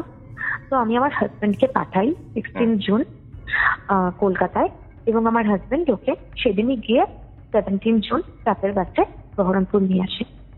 আমি যখন ওকে ফার্স্ট দেখি, একটা সামনে কঙ্কাল দাঁড়িয়ে আছে যেটার উপরে একটা পাতলা চামড়া দেওয়া আছে, এবং একটা রোগা মানুষ যদি অত মানে একটা লম্বা মানুষ অতটা রোগা, যতটা ভয়ঙ্কর দেখতে লাগে, মুখটা ঠিক এইটুকু ছোট্ট হয়ে গেছে, এমনই যেন একটা গলাটা সরু, ঠিক যেন আজকে আমার চেহারাটা যেরকম ঠিক সেরকম। তুমি যখন বললে না আজকে আমার চেহারাটা যেরকম সেরকম, আমার শুনেই না গায়ে কাঁটা দিল। না আমার হয়তো ছবি যদি আমি আজকে ডেটে দেখাই বা প্রিভিয়াস 2018-রই ছবি দেখাই, তুমি বুঝতে পারবে যে দুটোর মধ্যে আকাশ পাতাল পার্থক্যই আছে। তখন আমি 56 কেজি ওয়েট ছিলাম, আজকে ডেটে আমার 39। হ্যাঁ 39। তো 17 কেজি ওজন লস করেছো? হ্যাঁ। ওকে। এবং এটা কোনো মতেই আমি 41 অব্দি মাঝে উঠেছিল, এটা আর কোনোভাবেই 41-এর উপরে ওঠেনি, এটাই ধরে মানে এটাই চলছে আমার সাথে, এবং আমার হিমোগ্লোবিনও বাড়ছে না। যাই হোক সেগুলো পরের কথা, আমি শুরুর ঘটনা দিয়েই শুরু করি। তোমার হাজবেন্ড নিয়ে এলো? তারপর নিয়ে এলো, ওকে দেখলাম। তারপর ওকে আস্তে আস্তে, তখন আমার ছেলে সবে মাত্র, আমার ছেলে ফেব্রুয়ারি মাসে হয়েছে 2018। আমার বড় আরেকটা মেয়ে আছে। তো আমি একটি বাড়িতে তখন ভাড়া থাকতাম, আমি ওকে নিয়ে আসি এবং আমার ছেলে তখন ওই ফেব্রুয়ারি হলে জুন, 3-4 মাসের। ও আমাকে বললো, শোন না, ডক্টররা টিভি বলেছে তো আমি তোর পুচকুর কাছে যাব না, আমি একটু দূরে দূরে থাকবো। যদিও আমি ওকে এখানে একজন ডক্টর আছে গাইনোকোলজিস্ট, যিনি আমার খুব পরিচিত, বাট তার কাছে নিয়ে যাই পুরো ঘটনাটা বলে। উনি সব রিপোর্ট দেখলেন, ওকে চেক করলেন, বললেন ওর কিছু হয়নি। ফার্স্ট। সেকেন্ড, একজন এমডি আমার খুব পরিচিত ছিলেন, তার কাছে নিয়ে গেলাম, রিপোর্টটা নর্মাল। ওনারাও রিপোর্ট দেখে বললেন, না সিএমসি তো বলছে এখানে লিভারে কোনো মতে টিবি নয়, আর ওর মানে ইউএসজিও করলেন এখানে, সব রিপোর্ট নর্মাল। কিন্তু ও সারাদিন, মুনাইদি সারাদিনে একটা ভাতের সাথে আলু সেদ্ধ করতাম, একটা ছোট্ট আলুর হাফ আলু আর গুনে 2 স্পুন ভাত ওকে খাওয়াতে আমাকে যুদ্ধ করতে হতো। ওর চান করার ক্ষমতা ছিল না, আমি ওকে চান করিয়ে দিতাম। আর সারাদিন ওর কাছ থেকে আমি প্রচুর গল্প শুনতাম, এবং ও সারাদিন আমাকে যেটা বলতো, জুনাই এটা আমার 35 বছর বয়স, আমি এখন 35, আমি এই ইয়ারে শেষ, আমি আর বাঁচবো না। তখন ও 35 ছিল? তখনও 35। ও আমাকে প্রথম পুরো ঘটনার কেন কি জন্য এগুলো বলছিল না। কিছুদিন থাকতে থাকতে ও আমাকে বলতে শুরু করে পুরো ঘটনাটা, যেটা আমি জানতে পারি। ও আগরতলায় একটা 5 স্টার হোটেলে, তার আগে ও কলকাতায় ফ্লোটেলে চাকরি করতো ব্যাংকুয়েট ম্যানেজার হিসেবে। কলকাতায় ফ্লোটেলে ব্যাংকুয়েট ম্যানেজার। হ্যাঁ, তারপরে ও কলকাতা ছেড়ে আগরতলা চলে যায়। ওর একজন ছেলের সাথে একটা রিলেশন হয়। তো সেই ছেলেটা ছিল ওখানকার ফ্লোর ম্যানেজার, বা যাই হোক হোয়াট এভার, আমার এখন পুরোটা মনে নেই। আর ও ওখানকার ব্যাংকুয়েট ম্যানেজার ছিল। ওরা দুজনেই একটা খুব ভালো রুম পেয়েছিল, এবং যেখানে ওরা লিভিনে থাকতো। লিভিনে থাকতে থাকতে ওরা একটা টাইমে ডিসাইড করে যে আমরা কলকাতায় ফিরবো এবং দুটো বাড়িতেই জানাবো যে আমরা বিয়ে করতে চাই। সেদিন ওরা কলকাতায় ফেরে, পার্টি চলছিল। ওরা কোন একটা পাবে পার্টি করছিল, যেখানে ওদের একটা ফ্রেন্ড সার্কেল ছিল, আমার দিদির তরফ থেকেও ছেলেটার তরফ থেকেও। ছেলেটার নাম আনিশ। ছেলেটা সেইখানে ওই মুহূর্তে হার্ট অ্যাটাক করে মারা যায়, যেটা আমার পার্টি করতে করতে। হ্যাঁ, পার্টি করতে করতে ওখানেই মারা যায়। ওকে তখন একটা নার্সিং হোমে নিয়ে যাওয়া হয়, এবং ওরা জানায় যে ও ডেড। আমার দিদি ওখানে অজ্ঞান হয়ে পড়ে যায়, যেখানে জানা যায় আমার দিদি প্রেগনেন্ট। আচ্ছা। তো ওই দিনই, ওই মুহূর্তে, ওরই কনসার্নে ওর অ্যাবর্শন হয়। আচ্ছা। হলো। পরে আমরা এটাও ভাবি যে হয়তো অ্যাবর্শনটাও ক্লিয়ার হয়নি, যার জন্য ওর পেটে ইনফেকশনটা বাড়তে বাড়তে ওর এই ডিজিজটা তৈরি হয়। আচ্ছা, মানে প্রেগন্যান্সি অ্যাবর্শনের পর থেকে ওর পেটে এই ব্যথাটার প্রবলেম যেটা। একদম একদম একদম। আনিশ মরার পর থেকে, অ্যাবর্শন করার পর থেকে, মানে যে নার্সিং হোমে আনিশের ডেড বডি রয়েছে, সেই নার্সিং হোমে ওর ওই রাতে অ্যাবর্শন হচ্ছে। এটা শুনতেই কিরকম একটা মানে এত নেগেটিভ লাগছে। একদম প্রচন্ড নেগেটিভ। এবং পরের দিন ও বাড়ি ফিরে আসে, বাড়িতে কাউকে বলতে পারছে না, কারণ ওর মা খুব ছোট্টবেলায় মারা যায় সুইসাইড করে, আত্মহত্যা করেছিলেন। এবং হ্যাঁ, এবং ওর বাড়িতে শুধুই ওর ঠাকুমা আর ওর বাবা। ও কাউকে কিচ্ছু বলে না, চুপ করে থাকে। 7টা দিন ওরা কাউকে কিছু বলার মতো ক্ষমতাও ছিল না। সবাই ওকে জিজ্ঞেস করছে যদি কাজ ছেড়ে কেন চলে এলি। ওর তখন কাউকে উত্তর দেওয়ার জায়গা ছিল না। ও কাজের জায়গায় আবার ফেরত যায়। 10-15 দিনের মাথায় ও কাজের জায়গায় ফেরত চলে যায় আগরতলা। ওখানে গিয়ে রিজাইন করে ফেরত আসে আসানসোল। সেখানে এসে আরেকটা হোটেলেও জয়েন করে।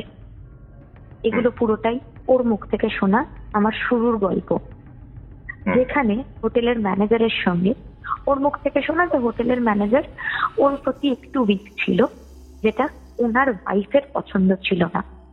মানে ও আমাকে জানিয়েছিল ওনার সিম চেঞ্জ করে আমার বাড়ি এসেছিল, ইনফ্যাক্ট ফোনটা বিক্রি করে দিয়েছিল। ফোনও বিক্রি করে দিয়েছে? ফোন বিক্রি করে ওর সিম চেঞ্জ করে আমার বাড়ি আসে। ইনফ্যাক্ট ওই সিম চেঞ্জ করা ফোনেও বারবার একটা ফোন আসতো, যেটাও অন্য ঘরে গিয়ে রিসিভ করতো। বারবার জিজ্ঞেস করার পর বলেছিল যে না, আনিশের বাবা মা না আমাকে ব্ল্যাকমেল করছে। ব্ল্যাকমেল করছে? আর হ্যাঁ ব্ল্যাকমেল করছে, ওরা আমার কাছে টাকা চাইছে। বললাম কেন, আনিস তো হার্ট অ্যাটাক করে মারা গেছে, পোস্টমর্টম রিপোর্ট তো তাই বলবে, তোকে কেন ব্ল্যাকমেল করছে? না আনিস তো ওদের বাড়িতে একটা টাকা দিত, আমার আনিস তো এখন আর দিচ্ছে না, ওরা বারবার করে টাকা চাইছে আমার কাছে। আমি বলেছিলাম যে তাহলে আমাকে কথা বলতে দে, ও দেয়নি। আচ্ছা। তারপরে বললো তুই না জানিস তো আমাকে না ব্ল্যাক ম্যাজিক করা হয়েছে। বললাম কি করে বুঝলি? আমি আসানসোলে যে ভদ্রলোকের ইয়েতে কাজ করছিলাম হোটেলে, ওর ওয়াইফ করেছে আমাকে ব্ল্যাক ম্যাজিক। বললাম তোকে কেন করবে? বললো না ও করেছে, আমি তোকে বলছি ও করেছে আমাকে ব্ল্যাক ম্যাজিক। বললাম ঠিক আছে, এখানে একটা মসজিদ আছে, বড় মসজিদ, আমি ওকে ওখানে নিয়ে যাই, বহরমপুরে। আচ্ছা, আমরা বড় মসজিদ বলি। তো বড় মসজিদে যখন আমি ওকে নিয়ে যাই, আমরা পাশেই দুজনে মিলে দাঁড়িয়ে কথা বলছি, কি আজান টাজান হবে, তারপরে মৌলভী সাহেব আসবেন এবং ওকে দেখবেন। শুরু তো সবটা ঠিক ছিল, কিছুক্ষণ পর থেকে কেমন একটা রেসলেস বিহেভ করতে লাগলো। এই চল বাড়ি চল, আর থাকবো না, চল বাড়ি চল, আর থাকবো না। আমি বলছিলাম মেহেদি অনেকক্ষণ দাঁড়িয়েছি, আর একটু দাঁড়া। কিছুক্ষণ পর যখন মৌলভী সাহেব বেরিয়ে এসে ওকে ডাকছে, ওকে আমি টানছি, ও দেয়াল আঁচড়াতে আঁচড়াতে যাচ্ছে, ও যাবেন না। দেওয়াল আঁচড়াতে আঁচড়াতে যাচ্ছে? আঁচড়াতে আঁচড়াতে, লিটারেলি। আপনি যদি আজকে ডেটে বিশ্বাস না করেন, মানে একদম, তো তুমি যদি বিশ্বাস না করো, মৌলভী সাহেবকে গিয়ে জিজ্ঞেস করতে পারো, ওনার এখনো অব্দি ওই ঘটনাটা মনে আছে। কারণ ওনার কাছে আমি এখন যাই, ঠিক মুনাইদির জায়গায় যেরকম ভাবে মুনাইদিকে নিয়ে গেছিলাম সেভাবে এখন আমি যাই, যদিও সেটা পরের বিষয়। পারমিতা নিয়ে যায় মৌলভী সাহেব, হ্যাঁ পারমিতা আমাকে নিয়ে যায়। মৌলভী সাহেব ওকে দেখে বলে তোমার ম্যাক্সিমাম 1 মাস বাঁচবে। মানে বললো ওর ওপর যা ক্ষতি করার হয়ে গেছে, 2টো জিনিস দিচ্ছি, ওকে এটা খাওয়াও, আর একটা তাবিজ দিয়েছিল, ওকে কালকেই এটা পড়াবে। জলের সাথে গুলে একটা গুঁড়ো পাউডার ছিল যেটা ওকে খাওয়াতে বলেছিল। পরের দিন সকালবেলা ঘুম থেকে উঠে আমি ওকে খাওয়াবো, প্রথম কথা বাড়ি যাবো, ভাল লাগছে না এখানে থাকতে। কেন, তুই তো এখানে থাকতে এসেছিলি, থাক না বাবা, তোর কোনো কষ্ট হচ্ছে? বাড়ি যাব বলছি, যাব মানে যাব। পুরো একটা অশান্তি শুরু করলো, মানে খাবো না মানে খাবো না, তোদের বাড়িতে ভাল লাগছে না, মানে আমাকে টিকতে দিচ্ছে না বাড়িতে। আমার বাড়িতে আমার ছোট বাচ্চা, হাজবেন্ড, মেয়ে, বাবা মা সবাই, মানে ও এতটাই অত্যাচার শুরু করলো। আমি একটা টাইমে খুব বিরক্ত হয়ে সরি ওকে ভাগীরথীতে চাপিয়ে দিই, ও একা কলকাতা রিটার্ন করে। এবং আমি খুব বিরক্ত হয়ে চাপিয়েছিলাম যে তোর যদি এতই বাড়ি ফেরার তারা, যা তুই একা যা। বললে হ্যাঁ আমি একাই যেতে পারবো, এতটাই জেদ। তোমাদের মধ্যে ঝগড়া হয়ে গেল? হ্যাঁ, মানে মানে আমি আর পারছিলাম না ওকে কন্ট্রোল করতে, ও যেন আউট অফ কন্ট্রোল হয়ে গেল। এসব খাবো না, এসব করবো না। মৌলভী সাহেব যেটা দিয়েছিলেন কোনো মতে খেলো না, আমি ওকে এক মুন্ড খাওয়াতে পারি। ও কলকাতা চলে গেল, আমি 2 দিন ওর সঙ্গে আগে কথা বলিনি। হঠাৎ ওর বাড়ি থেকে ফোন, মুনাইকে নার্সিংহোমে অ্যাডমিট করেছি। শুনলাম বললাম ওর কন্ডিশন খুব খারাপ, ভেন্টিলেশনে দেওয়া হয়েছে। 7 দিনের মাথায় রাত্রি 10টার সময় আমার ফোনে ফোন আসে, মুনাই আর নেই। সেদিন ছিল আমার মেয়ের জন্মদিন, 18 জুলাই, এবং 19 জুলাই ঠিক রাত্রেবেলা আমার ফোনের ফোন আসে, মুনাই আর নেই, মুনাই মারা গেছে। মানে টেকনিক্যালি 8 দিন হচ্ছে জিনিসটা? হ্যাঁ, পুরো 7 দিনের মাথায় 8 দিনের দিন। আমি যাই কলকাতা ওই রাতেই, আমার ছেলেকে নিয়ে, ছোট্ট বাচ্চাকে নিয়ে আমি কলকাতা যাই, কারণ ওকে আমি না দেখে থাকতে পারছিলাম না। সরি, আমি একটু মিস করলাম, মুনাই সেদিনও মারা যায়নি, আমাকে ও নাকি দেখতে চাইছে, ও আমাকে দেখতে চায়। আমি একটু মিস করলাম, ওর লাস্ট উইশ ও আমাকে দেখতে চায়। বললাম ওকে ফাইন, আমি আসছি। তো 18 জুলাই না, ওটা হচ্ছে 16 জুলাই। বললাম ঠিক আছে আমি আসছি। 16 জুলাই মুনাই আমাকে দেখতে চাইলো, বললাম আমি আসছি রাত্রবেলা। এবং আমি রাত্রি 2টোর সময় এখান থেকে গাড়ি ভাড়া করে কলকাতায় গিয়ে সকালবেলা মুনাইকে দেখতে পেলাম। ওর তখন খুব একটা রেসপন্স করার মতো অবস্থা নেই, শুধু আমাকে দেখলো, আমার হাতটাকে খুব চেপে ধরলো, যে বললো জুনো তোর সাথে আমি অনেক খারাপ করেছি, আমার উপর রাগ করে আছিস বাবা? বললাম না না, তোর উপর আমি রাগ করে নেই, চল তো তাড়াতাড়ি সুস্থ হ। আমরা দীঘা যাব, আমরা অ্যাকোয়াটিকা যাব। হুম, তো বললো হ্যাঁ হ্যাঁ আমি সুস্থ হয়ে যাব, দাঁড়া কাল পরশুর মধ্যে সুস্থ হয়ে যাব। আমি সেদিনই ব্যাক করি, তারপরের দিন হুম। মানে দেখা করে back চলে করে আসতে পারি। আসি, দেখা করে চলে আসি। এবং 19 জুলাই আমাকে জানানো হয় মোটামুটি মারা গেছে। আমি সেদিন আর যাইনি। সেদিন যাওনি আমি আর? ওর না, তাহলে আমি ওর ফ্যামিলির আর কে মৃত্যুর ছিল? পর আম্মা মানে ওর ঠাকুমা আর ওর বাবা, ওর কাকা কাকি, এবং ওর মৃত্যুর আগে যে ওর সঙ্গে লাস্ট দেখা করে সেটা আমার আরেকটা দিদি। আমরা 3 জন খুব ক্লোজ ফ্রেন্ড। হুম, যে সময় সেই দিদি সেই নার্সিং হোমেই অ্যাডমিট ছিল যখন তার হাজবেন্ড, তার মা এবং তার বাচ্চা সেই সময় মারা গেছে একটা অ্যাক্সিডেন্টে। এবং ও গোটা বডি মানে অপারেশন করে মানে ওকেও স্ট্রেচারে করে নিয়ে যাওয়া হয়, ওর পাশে ওকে রেখে ওর সঙ্গে দেখা করানো হয়।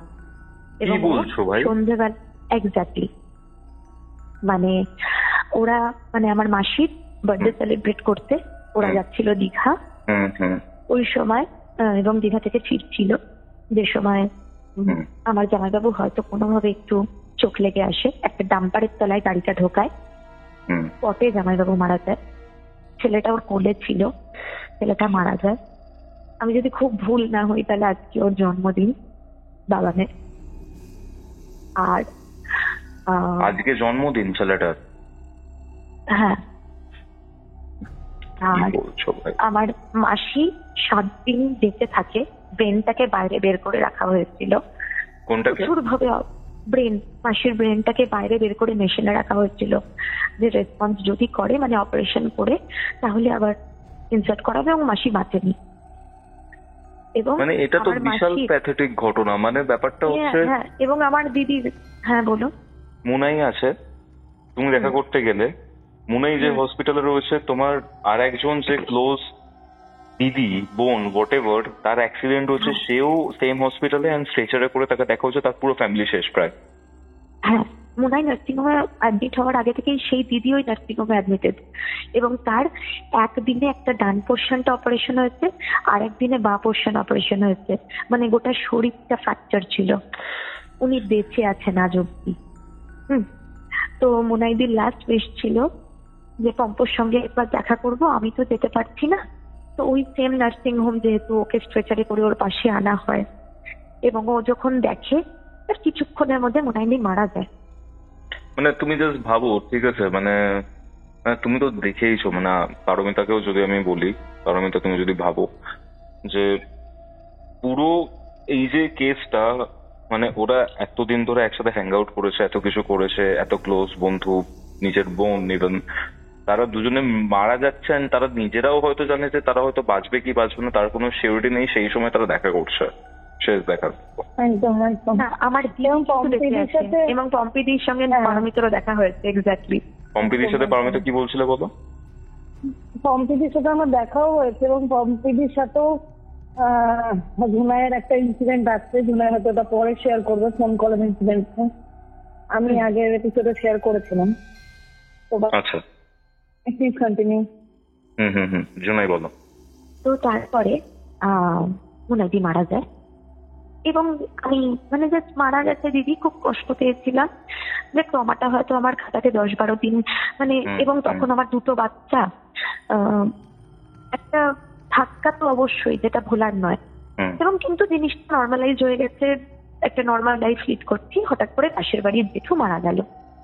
পাশের বাড়ি জেঠু মানে তোমার পাশের বাড়ি জেঠু? হ্যাঁ, এবং যে আমার কেউ নয়, মানে জাস্ট একটা নেবার মারা গেছে। আমি আমার রান্নাঘরে রান্না করছি, মোনায়ের প্রেজেন্সের আমার ফার্স্ট এক্সপিরিয়েন্স। আচ্ছা আচ্ছা। আমার সেই সময় আমার বাড়িতে আমার শ্বশুর শাশুড়ি, বাবা মা, হাজবেন্ড, 2টো বাচ্চা সবাই প্রেজেন্ট। শাশুড়ি তার কিছুক্ষণ আগেই আমার রুমে ছিলেন, মানে আমার রান্নাঘরে। আমি কথাও বলছিলাম, হঠাৎ করে ঘাড়ের কাছে কেউ একজন ধাক্কা দিল, আমি পুরো গরম কড়াইয়ের ওপরে না জাস্ট আমার মুখটা ঢুকছে, আমি 2টো হাত দিয়ে গ্যাসটাকে চেপে ধরেছি। আর ওই মুহূর্তে মানে আমি ভাবলাম কে দিল ধাক্কাটা, আমি পেছন ফিরেছি, কেউ নেই, কেউ নেই। আমি ভাবলাম সিরিয়াসলি, তখন অব্দি বুঝিনি, ভাবলাম বাড়ির কেউ করলো, না এটা তো হতে পারে না। তবু ভাবলাম আমার তো হিমোগ্লোবিন চিরকালই একটু একটু কম, লো প্রেশার, আমার হয়তো মনে হয়েছে ঘাড়ে ধাক্কা, আমি হয়তো ওই জিনিসটাকে মাথাটা ঘুরেছে পড়েছি, নর্মাল করলাম। তারপরেই একদিন আমার ছেলে, সরি মুনাইদির মারা যাওয়ার আগের একটা ঘটনা এখানে বলাটা খুব ইম্পর্টেন্ট। বলো বলো। মুনাইদি যখন ছিল, যেটা হয়তো পারমিতাও আগের স্টোরিতে বলেনি, আমার ছেলে তখন বললাম তো কয়েকটা মাস রোজ রাতে খুব ভালো ঘুমায়। একটা বৃহস্পতিবার, তখন তো ওই বারটা অতটা খেয়াল করিনি, কিন্তু আজকে থেকে এই বৃহস্পতিবারটা আমার কাছে খুব ভয়ঙ্কর একটা দিন, একটা বার। আচ্ছা। রাত্রি 1:30 কি 40 আমাদের মাথার কাছে জানলার কাছে একটা বিড়ালের বাচ্চা কাঁদলো 3 বার। নর্মাল কাঁদলো, থেমে গেল। কিছুক্ষণের মধ্যে আমার ছেলে কাঁদতে আরম্ভ করলো। এত ভয়ঙ্কর কাঁদছে কাঁদছে কাঁদছে কাঁদছে, একটা ছোট্ট বাচ্চা কাঁদছে, থামছে না। আমরা গোটা বাড়ি ছুটে বেড়াচ্ছি, দোল করছি, ঘুমাচ্ছে না, কোনোভাবে থামছে না। আমি লাস্টে বুবাইকে বলছি চলো, মানে আমার হাজবেন্ডকে বলছি চলো হসপিটাল নিয়ে চলো, ছেলের কিছু হয়ে গেছে। শুধু কাঁদছে একটা বাচ্চা। মানে কয়েক মাস বয়স তো তখন সবে? তখন 3 মাস, মানে ফেব্রুয়ারি, মার্চ, এপ্রিল, মে, জুন, 4 মাস। ওর আর কিছু রেসপন্স করার তো ক্ষমতা নেই, ও শুধু কাঁদছে এবং হাত পা ছুটছে আর প্রচন্ড পরিমাণে কাঁপছে, মানে থরথর করে কাঁপছে আর কাঁদছে। আমার মা লাস্ট কি করে, ঠাকুরের জল নিয়ে ওর মুখে একটুখানি দেয় আর মাথায় ছিটিয়ে দেয়। মানে 6 মাসের বাচ্চার আমরাও জল খাওয়াই না, বাইরের জল ওর ঠোঁটে একটু লাগিয়ে দিয়ে ওর মাথায় লাগিয়ে দেয়। ছেলে না খুব অদ্ভুত ভাবে, আর মানে যখন আমরা মোটামুটি রেডি হসপিটাল নিয়ে যাওয়ার জন্য, নিমেষের মধ্যে আমার কোলে ঘুমিয়ে গেল। আচ্ছা আচ্ছা। ওই রুমে আমি, আমার হাজবেন্ড আর আমার ছেলে ঘুমাতাম বেডে। মুনাইদি বলতো না আমার দিদি বলেছিল তো ডক্টর আমি না নিচে ঘুমাবো, টুনটুনের সঙ্গে ঘুমাবো না। না আচ্ছা ঠিক আছে। আমি রাত্রেবেলা ছেলে ঘুমিয়ে গেলে মুনাইদির পাশে গিয়ে শুতে। ছেলে ঘুমিয়ে গেছে, আমি ঠিক ওর পায়ের কাছে বসেই আছি। ভাবছি বাচ্চাটার কিছু তো একটা হলো, তাহলে এরকম করে কাঁদলো কেন? এত প্যারানর্মাল অ্যাক্টিভিটিস বা কিছু এসব একদম মাথায় আসেনি, 0% আসেনি। বসে বসে ভাবতে ভাবতে হঠাৎ কোনো একটা টাইমে আমার ঘুম এলো, আমি ওর পাশে শুয়ে ঘুমিয়ে গেলাম। আচ্ছা। সাডেন দেখছি আমি ওর পায়ের কাছটাতে বসে, ছেলে আমার ঘুমিয়েই রয়েছে, একটা রক্ত মাখা ভারী হাত আমার বাঁ ঘাড়ে, এবং এতটা ঘাটটা ভারী হয়ে রয়েছে আমি না ঘাটটা নাড়তে পারছি না, আমার প্রচন্ড ভারী লাগছে। আর টপ টপ করে রক্তটা না আমার গায়ের কাছে পড়ছে। আমি হাতটা ছুঁড়ে মুনাইদির গায়ের উপরে ফেললাম। কাটা হাত? কাটা হাত, পুরো কাটা হাত আমি মুনাইদির গায়ে ছুঁড়ে ফেললাম। মানে আমি বেডে, মুনাইদি নিচে, আমি মুনাইদি ঠিক বাঁ দিকে বেডের কাছে, যদি ফেলি তাহলে হাতটা ঠিক মুনাইদির গায়ের কাছে পড়ে। সাডেন চোখ খুললো, দেখলাম ওটা স্বপ্ন। দেখি দরজায় নক করছে কেউ একজন, ঠক ঠক ঠক। ঘুম ভাঙার পর? আমি ঘুম ভাঙার পর আমি ভেবেছি মা এসেছে। আমি যা ছুটে গিয়ে দরজাটা খুলেছি যে মাকে বলবো মা এরকম একটা বাজে স্বপ্ন, কিছু একটা হচ্ছে, মা কিছু করো। দরজাটা খুলে দেখি মা নেই। পাশের রুমে গেলাম, মা ঘুমিয়ে গেছে। আমি ঘরে চলে এলাম, ঘরে এসে আলো জ্বাললাম, পুরো ঘটনাটা বুঝলাম ওটা আমার একটা স্বপ্ন, কিচ্ছু রিয়েল নয়। মানে স্বপ্নের মধ্যে স্বপ্ন দেখেছো? স্বপ্নের মধ্যে ঠিক যে মুহূর্ত থেকে আমি বসে আছি ওই জায়গাটা থেকে স্বপ্নটা আমি দেখছি। ওটাকেও স্বপ্ন ভেবে না এগিয়ে গেছিলাম। তারপরে জেঠু মারা যাওয়ার ইনসিডেন্টটা, এবং তারপরে যেটা হলো, হঠাৎ ছেলে ঘুমিয়েছে, পরের দিন সকালে উঠেছে, হঠাৎ দেখি ওর হাতে 3টে আঙুলের ছাপ, যেটা কালশিটের মতো ছোট্ট হাতে, এবং আমি ছবি তুলে রেখেছিলাম, যেটার ছাপটা খুব স্পষ্ট ছিল। এই মুহূর্তে নেই, যদি আমি পুরোনো ফোনটা আমার ভেঙে গেছিল অ্যাক্সিডেন্টের ঘটনাটাও একটু পরে বলছি। তো ছেলেটার হাতে ওরকম দাগ, রক্ত মানে কালশিটের দাগ যেরকম হয় ব্লু কালারের, ওটা। বললাম তাহলে ও হয়তো আরেকটা হাত দিয়ে আরেকটা হাতকে চেপে শুয়েছে, তাই রক্ত জমেছে। মানে জিনিসগুলোকে খুব নর্মাল নিচ্ছি। মানে তুমি ডিনায়ালে রয়েছো বেসিক্যালি, বারবার ডিনাই করে যাচ্ছ। এবং আমার মাথায় আমার মাথায় কোনোভাবে আসেনি এটা কিছু অ্যাবনর্মাল। প্রত্যেক বৃহস্পতিবার করে আমার ছেলে ঠিক রাত্রি ওই 1:40 নাগাদ ঘুম থেকে উঠতো এবং সারা রাত ঘুমতো না। মানে এটা খুব এটা- পিকিউলিয়ার ঝুনাই, কারণ আমরা দেখেছি বা আমার কেরিয়ারেও দেখেছি বেশিরভাগ এই সিনগুলো না বৃহস্পতিবার না, মঙ্গলবার আর শনিবার করে হয়। তোমার কেসেই শুনছি যে বৃহস্পতিবার দিন বলছো। হ্যাঁ, বৃহস্পতিবার, একদমই বৃহস্পতিবার। মানে বৃহস্পতিবার মানে হচ্ছে বৃহস্পতিবার পুরো দিনটা কেটে গেছে, 12টা বেজেছে, 1:40, মানে শুক্রবার দিন 1:40, না মানে না, বৃহস্পতিবার পড়ছে মানে রাত্রি, বুধবার, মানে বুধবার রাত্রি 11:40 বৃহস্পতিবার পড়বে।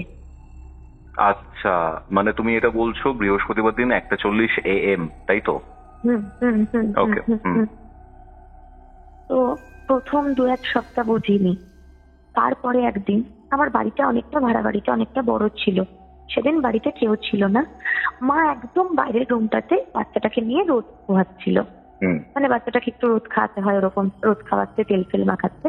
হুম, আর আমি একদম আমার রুমে টয়লেটে গেছি।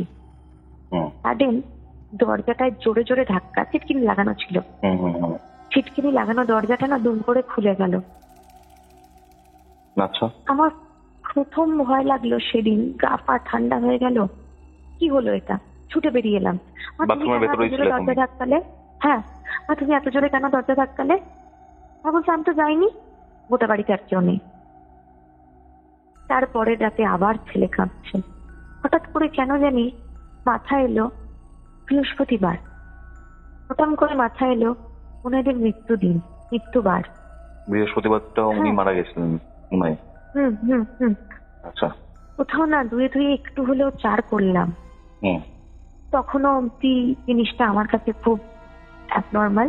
বাড়ি থেকে সবাই বলল মসজিদে যাও, ঝাড়াও, মাদুলি পড়ো, এসব করো। এবং একজন পরিচিত দাদা বাড়িতে কিছু জিনিসপত্র, মানে উনিও মুসলিম, উনি এনে দিলেন এবং আমাকে একটা মাদুলি পরিয়ে দেওয়া হলো। এই 3-4 দিনের মাথায় রাত্রেবেলা হঠাৎ প্রথম শরীর খারাপ বুঝলাম। বুবাই বলছে, মা মাদুলিটা পড়েছো, তোমার আর কিচ্ছু হবে না। আমার না ঠিক যেন মনে হলো বুবাইয়ের গলাটা ধরে টিপি। গলা ধরে Sudden টিপতে? মনে, হ্যাঁ, মানে বুবাই যখন বলছে মাদুলিটা পড়েছো, আর কিছু হবে না, সবকিছু ঠিকঠাক, কেন এসব নিয়ে ভাবছো? তোমার এমনি মনে হচ্ছে এসব প্রেগনেন্সির পর হরমোনাল চেঞ্জেস, এসব মানে আফটার ডেলিভারি এসব হয়।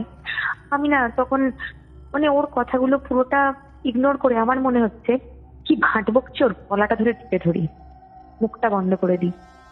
হুম, নিজেকে কন্ট্রোল করলাম, বললাম আচ্ছা ঠিক আছে। ছেলে আবার সেদিন রাতে জাগা। এই করতে করতে প্রত্যেক বৃহস্পতিবার ছেলের জায়গাটা চলতে থাকলো হুম। এবং আমিও আস্তে আস্তে কোথাও যেন একটু অসুস্থ হতে লাগলাম। এই করতে করতে ফেব্রুয়ারি মাস এলো, মানে ওই জুলাই মাসে মনে হয় মারা যায়। অগস্ট, সেপ্টেম্বর, অগস্টের পর থেকে আমি সমস্যাটা ভুগতে আরম্ভ করি। সেপ্টেম্বর, অক্টোবর, নভেম্বর, ডিসেম্বর, জানুয়ারি, ফেব্রুয়ারি, 6 মাসের মাথায় আমি, দুবাই এবং আমার একটা বোন, মানে আমাদের একটা কমন ফ্রেন্ড হুম, এবং আমার পুচকু ছেলেটা, 4 জন মিলে দীঘা যাই। আচ্ছা, দীঘা গিয়ে যেটা হয়, নর্মাল খুব আনন্দে আমরা দীঘা যাচ্ছি, দীঘা গেছি। দীঘা ঠিক না, দীঘায় আমি 5 থেকে পাটা রাখলাম, শরীরটা অদ্ভুত রকম খারাপ করলো, মেজাজটা চিগলে গেল। আমি তখন অব্দি না একদম কিছু বুঝিনি। তখনও অব্দি আমি নিজেকে কোথাও না কোথাও ভাবছি যে এটা আফটার ডেলিভারি আমার কোনো একটা হরমোনাল চেঞ্জেস এর আফটার এফেক্ট কিছু একটা হচ্ছে, যেটা আমি বুঝতে পারছি না। এটা প্যারানর্মাল অ্যাক্টিভিটি, আমি বুঝিনি। হুম, তো আমরা একটা হোটেলে উঠি, ওরা মানে বাচ্চাটা ঘুমোচ্ছে, ওরা দুজন মিলে খুব গল্প টল্প করছে। আমার হঠাৎ করে খুব সাফোকেটেড লাগে এবং আমি ব্যালকনিতে যাই। হুম। ব্যালকনিতে দাঁড়িয়ে আছি, সেম ঘাড়ে ধাক্কা খেলাম। balcony যেটা ওই কিচেনে পুরো- খেয়েছিল? হ্যাঁ, পুরো না লোহার, পুরো ওই গ্রিল সমেত, মানে একটা ওই বারান্দায় যেরকম থাকে ওটা সমেত পুরো সামনের দিকে ঝুলে গেলাম। দিয়ে পেছন দিকে, মানে আমরা পড়ে গেলে সামনের দিকে, পড়তে গেলে পেছন দিকে বাঁচার জন্য ঠিক যেভাবে ঝুঁকি, ওইভাবে আমি পেছন দিকে হেলেছি। হুম, হেলে যাওয়ার পরে দেখলাম ওই গ্রিলটা আর নড়ছে না, মানে ওটা আর সামনের দিকে এগোচ্ছে না। আচ্ছা। ওটুকু টাইমে আমার যেটুকু বোঝা সারা, আমি রুমে ঢুকি, আমার হাজবেন্ডকে বলি আমাকে না তুমি এখান থেকে ফিরে মসজিদে নিয়ে যাবে, কেমন? বললো কেন, কি হয়েছে? বললাম না তুমি নিয়ে যাবে। আমি বললাম নিয়ে যাবে, আমার শরীরটা একটু খারাপ করছে, আমি একটু শোবো। মাদুলিটা ছিল তোমার কাছে তখনও? না না না না না, আমি ততদিনে ছুঁড়ে ফেলে দিয়েছি, প্রথম আচ্ছা। পড়া মাদুলিটা ফেলে দিয়েছি। তো আমি শুই, আমার হাজবেন্ড দেখে হঠাৎ করে আমার ব্ল্যাঙ্কেটের তলায় কেউ আর একজন যদি শুয়ে থাকে, মানে ও দূর থেকে দেখছে, ঠিক একটা উঁচু হয়ে থাকে না, সে আমার ব্ল্যাঙ্কেটের তলা থেকে বেরোচ্ছে, একটু উঁচু হলো নিচু হলো। ওই ঘটনাটা দেখে সঙ্গে সঙ্গে আমাকে জোর করে ডাকে ঘুম থেকে, এবং আমি তখন কিন্তু খুব ড্রাউজি একটা অবস্থায়, হালকা ঘুমে আছি।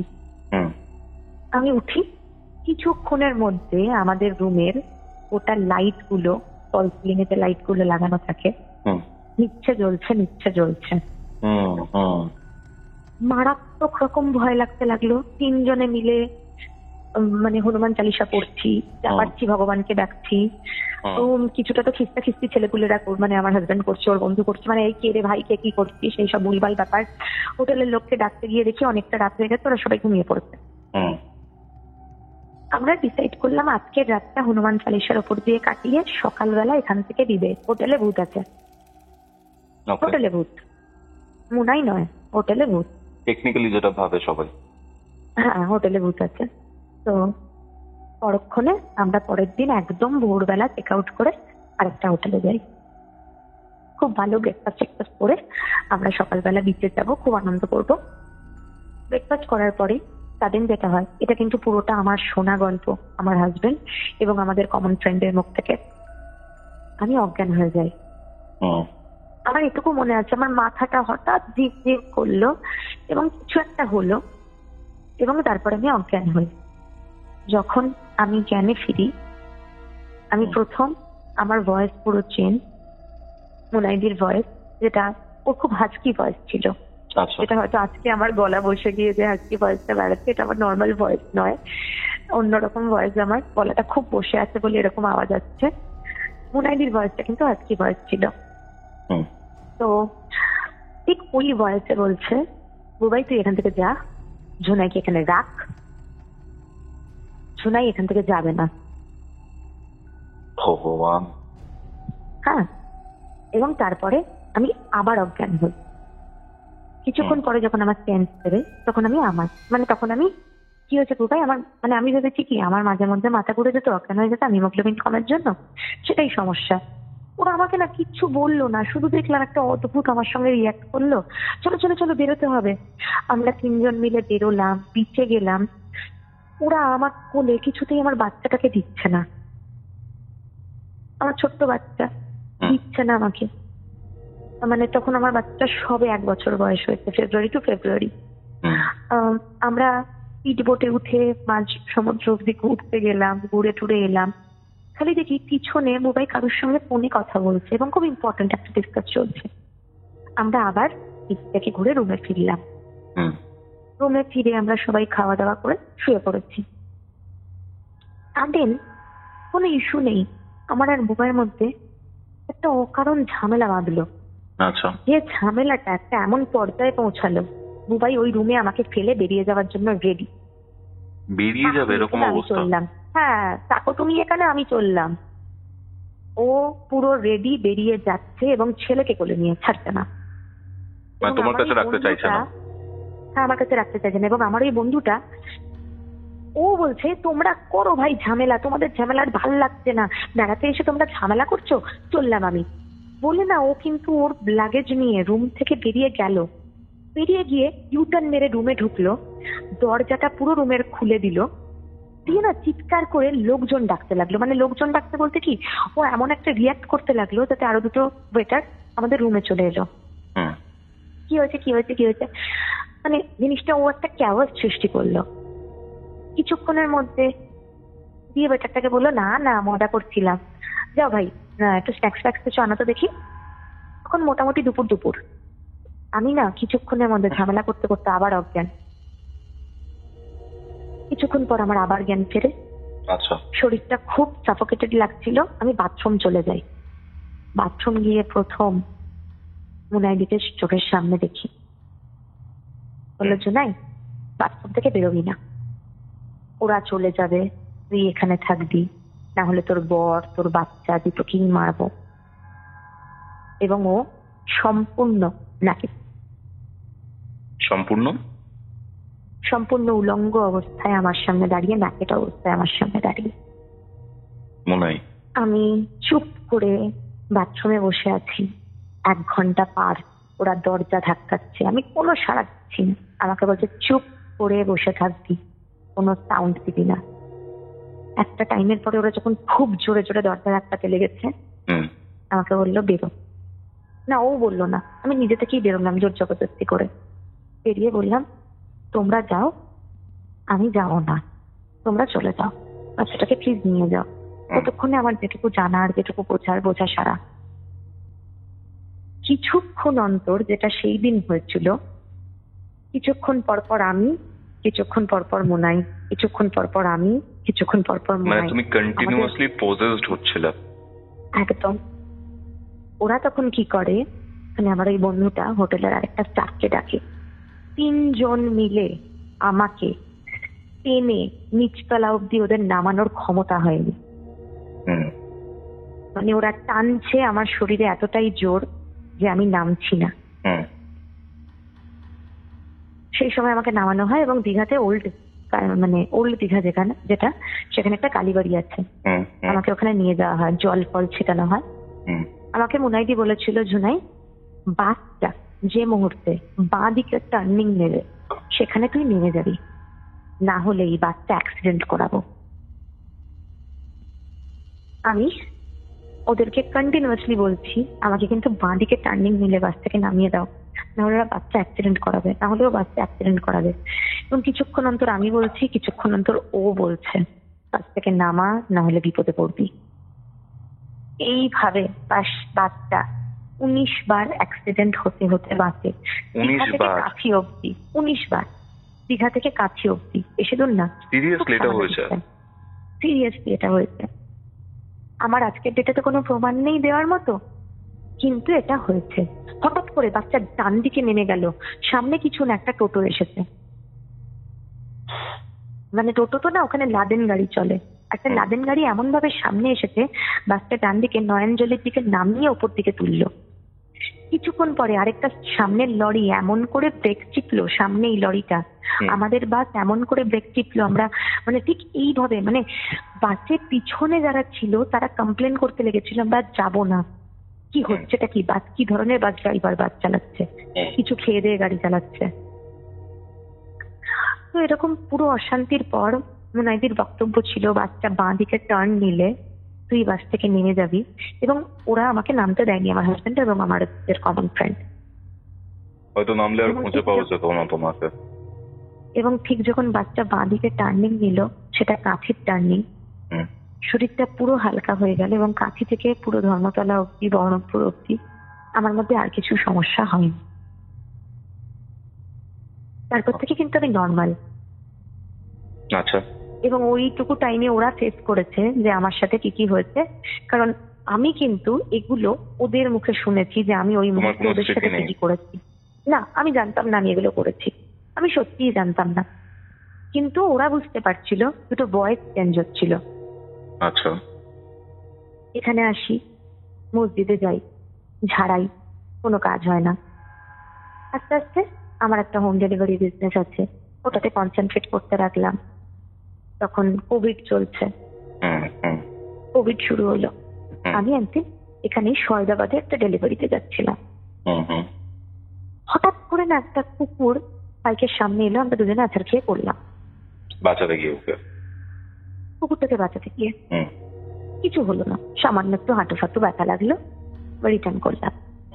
2 দিন পরে বাচ্চাটাকে নিয়ে বেরোতে হতো, আমার ছোটটা খুব দুষ্টুমি করতো, ওকে নিয়েই ডেলিভারি দিতে বেরিয়েছি। সেম একটা কুকুর হঠাৎ সামনে এলো, কোনোভাবে কাটিয়ে বেঁচে গেলাম, সেদিন পড়িওনি, হয়ে গেল। এটা 2019? না, এটা 2022। আচ্ছা, ওকে ওকে ওকে। আস্তে আস্তে সময় এগোতে লেগেছে। এবং এই সময়ের মধ্যে আমি যদি পুরো ফেস করাগুলো বলি, আমি 2019-এ একটা ফ্ল্যাট কিনি, আমি সেখানে শিফট হই। শিফট হওয়ার পর থেকে যেগুলো আমি ফিল করি সেটা হচ্ছে, আমি তখন, আমার বাবা মা তখন এই ফ্ল্যাটে থাকতো না, অন্য জায়গায় থাকতো। পাশের রুমটা ফাঁকা থাকতো, আমি আর আমার হাজবেন্ড শুনতাম পাশের রুমের দরজা খুলে কেউ একজন ডাইনিং এ দাঁড়ালো, সে একটা টানলো, জলের বোতল খুললো, বোতলটা রাখলো, জল খেলো, শীতের রাতে যে সাউন্ড গুলো শোনা যায়। এবং আমার ছেলে, বিশ্বাস করবে না, বৃহস্পতিবার ভুলে যাও, আমার ছেলে প্রত্যেক দিন রাত জাগতে লাগলো। আমার ছেলে ওই 6 মাস বয়স থেকে 3.5 বছর বয়স অব্দি কোনো দিন রাতে ঘুমায়নি, সিঙ্গেল ডে। আমার ফেসবুক যদি একটু স্ক্রল করো, দেখবে এরকম প্রচুর পোস্ট আছে যেখানে আমার ছেলে রাত্রেবেলা জেগে আছে, আমি রাত্রেবেলা পোস্ট করছি দুষ্টুটা এখনো জেগে। আচ্ছা, কিন্তু দুষ্টুটা কি কারণে জেগে সেটা আর পোস্ট করোনি আই গেস? না, কখনোই নয়, আমি মানতে চাইনি, নাহি আমি লোককে জানাতে চেয়েছিলাম। কোথাও না কোথাও তো আমি ওকে নিয়ে ভালো ছিলাম। কুকুরের ব্যাপারটা বলছিল? হ্যাঁ, 2022 এটা 2022 একটা কুকুরের উপরে। ইন্টারাপ্ট করবো। হ্যালো, হ্যাঁ বলো। হ্যাঁ, এটা 2022 একটু ভুল বলছে, 2020। কারণ তোমার সাথে আমার পরিচয় 2020 লকডাউনের কথা বলছো। হোম ডেলিভারির ব্যাপারটা আমি ভুল বলছি 2020 আর 21 না পারমিতা, 21-এর অ্যাক্সিডেন্ট আমার বাবা তখন বেঁচে 20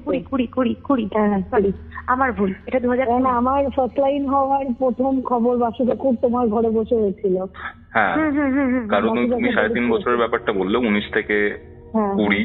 ওকে, তো 20-তে আমার বাবা হঠাৎ করে রাত্রেবেলা, বাবা অসুস্থই ছিল, টয়লেট বন্ধ হয়ে যায়। তো মা বললো একটা ল্যাসিক্স বলে একটা ওষুধ হয় যেটা খেলে পরে টয়লেটটা ক্লিয়ার হয়।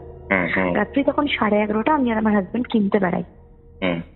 কিনতে বেড়ানোর আগে আমার ননদকে বাড়ি পৌঁছাতে যাচ্ছিলাম। একটা ইন্দ্রপ্রস্থের এখানেই একটা গলি দিয়ে যাচ্ছি, নর্মাল কোনো গলিতে কিচ্ছু নেই, পাকা রাস্তা এবং খুব আস্তে গাড়ি চলছিল। হঠাৎ একটা কুকুর সামনে পড়ে, যেটার উপরে আমাদের চাকাটা ওঠে। খুব অদ্ভুত ভাবে কুকুরের ওপরে চাকা উঠলে কি হয়, কুকুর এমনিতেই পিছল প্রাণী, কিট করায়। কুকুরটা উঠে দাঁড়ালো, পিছন চাকাটা এতটা অব্দি উপরে উঠলো, তারপরে আমাদের বাইক স্কিড করলো, মোটামুটি 50 মিটার ছিটকে গিয়ে দূরে গিয়ে পড়লাম, একটা দেওয়ালে ধাক্কা খেলাম। মানে ওই কুকুরকে কাটিয়ে যাচ্ছিল ওই ব্যাপারটা এবার হলো অ্যাক্সিডেন্টটা, যেটা কাটিয়ে যাচ্ছিল 3 নম্বর অ্যাক্সিডেন্ট এটা। কিন্তু কুকুরটা পুরো চাকার তলায় পড়লো। যখন অ্যাক্সিডেন্টের পর আমাদের দুজনের উপরে বাইক পড়ে আমার হাজবেন্ডের নাক মুখ দিয়ে রক্ত বেরাচ্ছে, আমি কিন্তু পুরোপুরি সুস্থ। আমি তখন অব্দি আমি কোনোভাবে মানে আহত হয়েছি আমি জানি না। আমি বাইকটা তুলি, আমাদের ওপর থেকে আরেকজন দাদা আসে দূরত্বে, মানে পাড়ার লোক জমে গেছে তখন, রাস্তায় যে লোকজনরা থাকে, আমাদের উপরে বাইকটা পড়ে আমরা বাইকের নিচে শুয়ে রয়েছি। বাইকটা তুললাম, আমার হাজবেন্ডকে নাকে মুখে জল দিয়ে সুস্থ করে, বাবা অসুস্থ, বা যদি বাড়ি ফিরে আসি, ছেলে মেয়ে দুটো ছোট ছোট, তাহলে মা খুব ভয় পেয়ে যাবে, এই ভেবে আমি, আমার ননদের বাড়ি খুব কাছে ছিল, ওখানে আমার হাজবেন্ডকে বাইকের, মানে একটা দাদা তার পিছনে আমার হাজবেন্ডকে চাপিয়ে আমি নিজে পেছনে চাপিয়ে নিয়ে যাই এবং ওর গেটে গিয়ে আমি অজ্ঞান হই। তার কিছুক্ষণ পর আমি দেখলাম আমি লীলা নার্সিং হোমে। কোন নার্সিং হোমে? যখন এখানে ইন্দ্রপ্রস্থতে লীলা বলে একটা নার্সিং হোম আছে, আমি সেখানে এমার্জেন্সিতে আমার ট্রিটমেন্ট হচ্ছে। ডক্টর দেখি মাথার পুরো চুলের, মানে সিস্টার যে সে পুরো মাথার বাঁদিকটা মানে মানে কাটছে চুল। হ্যাঁ, আমি ফটোটা একটু আগেই পারমিতা হোয়াটসঅ্যাপ করলো, আমার স্কাল ফেটে যে মানে ভেতরের মাংসটা বেরিয়ে এসেছে, 0% ব্লিডিং। ওই কাটাটা দেখলে তো কোনো ব্লিডিং হয়নি, কিন্তু আমরা কেউ কিন্তু না, কোনো ব্লিডিং হয়নি। টি শার্টে 4-5 ফোঁটা ব্লিডিং ছিল। এই ফটোটা ধরো হোয়াটসঅ্যাপে যদি গ্রুপে শেয়ার করি অসুবিধা হবে? আমাদের যে অফিসিয়াল হোয়াটসঅ্যাপ চ্যানেল আছে সেখানে? না, আমার কোনো অসুবিধা নেই, হয়তো কারোর দেখলে প্রবলেম হতে পারে, কারণ ছবিটা খুব ভয়ঙ্কর, খুবই ডিস্টার্বিং। দেখলাম আমি, আমার খুলি অব্দি বেরিয়ে গেছিল, দেখেছি। এবং আমি কিন্তু সুস্থ। আমি ডক্টরকে বলছি, শুনুন আমার কালকে না অর্ডার আছে, আপনি আমাকে বাড়ি ছাড়ুন। ওই অবস্থাতে গালফাল বেরিয়ে গেছে? সুস্থ, হ্যাঁ আমি তো সুস্থ, আমি তো কিছু বুঝতেই পারছি না যে আমার কিছু হয়েছে। এবং আমি ওই ছবিটা আমার স্পিচের পরের দিন দেখি, তো ডক্টর বললো চুপ করে শুয়ে থাকো। প্রথম লিখলো অ্যাডমিশন, আনলাম অ্যাডমিশন হব না, বাড়িতে ছোট্ট বাচ্চা আছে, ও আমি না গেলে ঘুমোবে না, আর আমি আজকে একটা অন্নপ্রাশনের অর্ডারের ডেলিভারি দিয়েছি, কাল বাদে পরশু মামা ভাতের ডেলিভারি আছে, যেটা আমাকে করতেই হবে। বললো তুমি পারবে? তাহলে 100%, আমার এমন কি এমন হয়েছে, আপনি সেলাই করছেন করুন, খালি অ্যানেস্থেশিয়া দিয়ে করবেন প্লিজ। আমি কিভাবে বললাম, তুমি ডক্টরকে ইনস্ট্রাকশন দিচ্ছ ওই মোমেন্টে? হ্যাঁ হ্যাঁ, এবং খুব নর্মালি, খুব গল্প করতে করতে ডক্টর বলছে কি কি রান্না জানো, আমি খুব হাসতে হাসতে রান্না টান্নার গল্প টল্প বলে সেলাই হয়ে গেল। আমি খালি ভাবছি ডক্টর এত সেলাই কেন করছে, তাতে বলছি আজকে আমার মাথাটা একটু বেশি সেলাই করছেন, ছাড়ুন না এবার, আমার কিন্তু আর ভালো লাগছে না, বাড়ি যেতে দিন। বললো তুমি কিন্তু রিফিউজ করছো অ্যাডমিশনটা, বলে আমাকে একটা বন্ড সাইন করালো। মানে সেদিন আমাকে ডক্টর অ্যাডমিশন লিখেছিল এবং আমাকে বন্ড সাইন না করলে আমাকে বাড়ি ছাড়তো না। আমি বন্ড সাইন করেই বাড়ি আসি রাত্রি 2টোতে। বাড়ি আসি পরের দিন সকালবেলা, যার মানে আমার ফোন মন সব ভেঙে গেছে, যার বাড়ির ডেলিভারি ছিল আমার, মানে পরের দিন মামা ভাতের ডেলিভারি, মানে আমার অ্যাক্সিডেন্টের পরের দিন, অ্যাক্সিডেন্টটা রাতে হয়, তার পরের দিন আমি তাকে গিয়ে জানাই, মানে পরের দিন আমি গিয়ে জানাই যে আমার না অ্যাক্সিডেন্ট হয়েছে, রান্না করতে পারবো না। উনি বললেন আমি তো আর এখন কোনো অর্ডার কাউকে দিতে পারবো না, রান্নাটা প্লিজ একটু করে দাও। আমি তার পরের দিন 30 জনের রান্না এবং একটা হিউজ অর্ডার ছিল, প্রচুর রকম আইটেম ছিল, রান্নাগুলো করে ডেলিভারিটা করি। এবং আমার ফেসবুকে যারা আমার মানে আমার হোম ডেলিভারির যারা আমার কাস্টমার আছে তারা জানে আমার সে সময় কি অবস্থা ছিল, এবং কোনো ব্লিডিং হয়নি। আমি পরের দিন যখন ছবিটা দেখছি, এটা আমার মাথা, এটা এটা ভুল ছবি, এটা হতে পারে না, এতটা ফাটেনি, তাহলে তো আমার কিছু হতো, ব্লিডিং হতো। ডক্টর স্ক্যান লিখেছিল, সিটি স্ক্যান করলাম, নর্মাল। হিমোগ্লোবিন চেক করলাম 6.4। ডক্টর বলল আমি একটা জিনিস জাস্ট বলবো, যারা যারা শুনছেন এখনো অব্দি যারা আছেন, ঠিক আছে, আমি ডেফিনেটলি এই যে ফটোটা রয়েছে হোয়াটসঅ্যাপ চ্যানেলে দেবো আমার। আর ঘটনাটা যখন শুনছেন আমি চেষ্টা করবো যে কালকে দুপুর 3টের আগে আমি ফটোটা পোস্ট করে দেবো হোয়াটসঅ্যাপ চ্যানেলে, ঠিক আছে? তো যারা যারা এই ঘটনাটা এখন শুনছেন তারা হয়তো গ্রুপে পেয়ে যাবেন ফটোটা। ওকে, জুনাইয়ের এই স্কালের যে ব্যাপারটা বলছে, ওই ফটোটা দেখে এই ঘটনাটার সাথে একবার রিলেট করার চেষ্টা করবে সবাই। কি মানে আমি ভাবছি তুমি ওখানে হয়তো হাফ ডেড, তুমি সেই অবস্থায় তুমি অন্নপ্রাশনের অর্ডার এই সেই হ্যান ত্যান এত কিছু করছো কিভাবে? খুবই পিকিউলিয়ার, এটা খুবই পিকিউলিয়ার। ইনফ্যাক্ট ডেলিভারিটাও আমি একাই করতে গেছিলাম একটা টোটো চেপে। যখন টোটো দাদাকে ছবিটা দেখাই না, বলছে দিদি তোমার জায়গায় না অন্য কোনো মেয়ে থাকলে এতক্ষণ হসপিটালেই থাকতো, ফিরে আসতো না। বললাম হ্যাঁ আমিও না সেরকমই ভাবছি, খুব মজার ছলে নিচ্ছিলাম। তারপরে ওই ডেলিভারিটার পরে আমি রক্ত নিতে গেলাম, রক্ত নিলাম। মানে এটা কোন সাল চলছে এখনো? 2020 চলছে? 2020 হ্যাঁ। ব্লাড নিলাম, 2 বোতল ব্লাড নিয়ে বাড়ি ফিরলাম। বাড়ি ফিরে মানে অসুস্থ, মানে কিন্তু আমার না যাই হতো আমি বিছানায় পড়তাম না, মানে আমি শুই না, মানে আমার যতই আমি অসুস্থ হই আমি খুব স্টেডি টিল টুডে। তো গল্পটা আজকে ডেটে হয়তো ওসব যতটা নর্মালি বলছি, ওই দিনগুলো তুমি নর্মালি বললেও আমার অ্যাবনর্মালি মনে হচ্ছে, পুরো ব্যাপারটাই অ্যাবনর্মাল মনে হচ্ছে পুরোটা। না হয়তো আমি আমার মতো করে হেসে খেলে বলছি বলে তাই। মানে এই কথাবার্তাগুলো হেসে খেলে বলছো সেটাই অ্যাবনর্মাল লাগছে, লিটারালি বলছে। পারমিতা রয়েছে, পারমিতাকে জিজ্ঞেস করো, আমি তোমার সাথে কথা বলা সবসময় অ্যাভয়েড করি, তোমাকে একদম ডাইরেক্টলি বলছে। হ্যাঁ ফার্স্ট যেদিন কথা হয়েছিল সেদিন সেরকমই অ্যাভয়েডই করেছিল, সরস্বতী পুজোর আগের দিন। এবং সব থেকে বড় কথা, তুমি যদি ওর সাথে দেখাও করো না, তোমার ওকে দেখে মনে হবে বা ওর যা সিচুয়েশন, তোমার বারবার মনে হবে যেন মানে ও চলছে কি করে, পাখি কি করে, মানে একটা মেয়ে। ও ঠিক 39 কেজি ওজন দিয়েছিল, হ্যাঁ মুনায়ের যে বর্ণনাটা দিল, তুমি এখন ওকে দেখলে না ও সেই মানে ছবি পোস্ট। আমি এটা একদম বলতে পারি, আমি কল রেকর্ডিং এর আগেও, ঠিক আছে, মানে মুনাইয়ের কেসটা তো জেনেছি, আগে রেকর্ডিং এ বলেছো, বাট এত কিছু লেয়ার রয়েছে আমি আজকে জুনাইয়ের সাথে কথা না বললে বুঝতেই পারতাম না। ইভেন যারা যারা শুনছেন তারা কেউ বুঝতেও পারছেন না হয়তো, আগের ঘটনা শুনে না, থাকলেও মানে, এটা হ্যাঁ। এটা অন্য লেভেলের একটা ব্যাপার চলে কারণ যাচ্ছে। আমি অনেক কিছুই স্কিপ করে গেছিলাম যেটুকু হ্যাঁ, আমি তোমার পক্ষে জানা শুনেছি, সম্ভব নয় না, যেটুকু একজনের বলতে লাইফের এক্সপিরিয়েন্স। পেরেছি, হ্যাঁ একদমই তাই। তারপর আসলে কি হলো? 6টা বছরের ঘটনা একদিনে সাজিয়ে বলা সম্ভব নয়, নাহি আমার পক্ষেও সম্ভব, কারণ আমিও হয়তো 365 দিনের গল্প তো বলছি না, কোনো কোনো দিন যেগুলো খুব হুম। মানে আমাদের লাইফে খুব বড় ঘটনা ঘটিয়েছে সেইগুলোকেই বলছি। মানে বাট তো ফিল প্রত্যেক দিনই হয় মাথা ফাটার পরে ঠিক মামা এবং ভাতের অর্ডারটা এখনো যেদিন অব্দি দিই, হুম। বলো বলো। এখনো অব্দি কিন্তু ওর সাথে আমার পরিচয় হয়নি, এগুলো কিন্তু ওর সাথে ঘটছে এখনো। পারমিতা সিনে আসেনি এখনো, তাই তো? না তখন না, অব্দি না, পারমিতা না। আসেনি, তখন অব্দি পারমিতা আমার আসেনি। সাথে ওর ফার্স্ট কনভারসেশন হয় হচ্ছে 2020 জুলাই, একদম মনে হয় মারা যাওয়ার মাসে। হুম। এবং আগস্টে আমি প্রমোশন পাই, যে সময় আগস্টে কিন্তু আমি বাসুদাকে নিয়ে অলরেডি ওর বাড়িতে।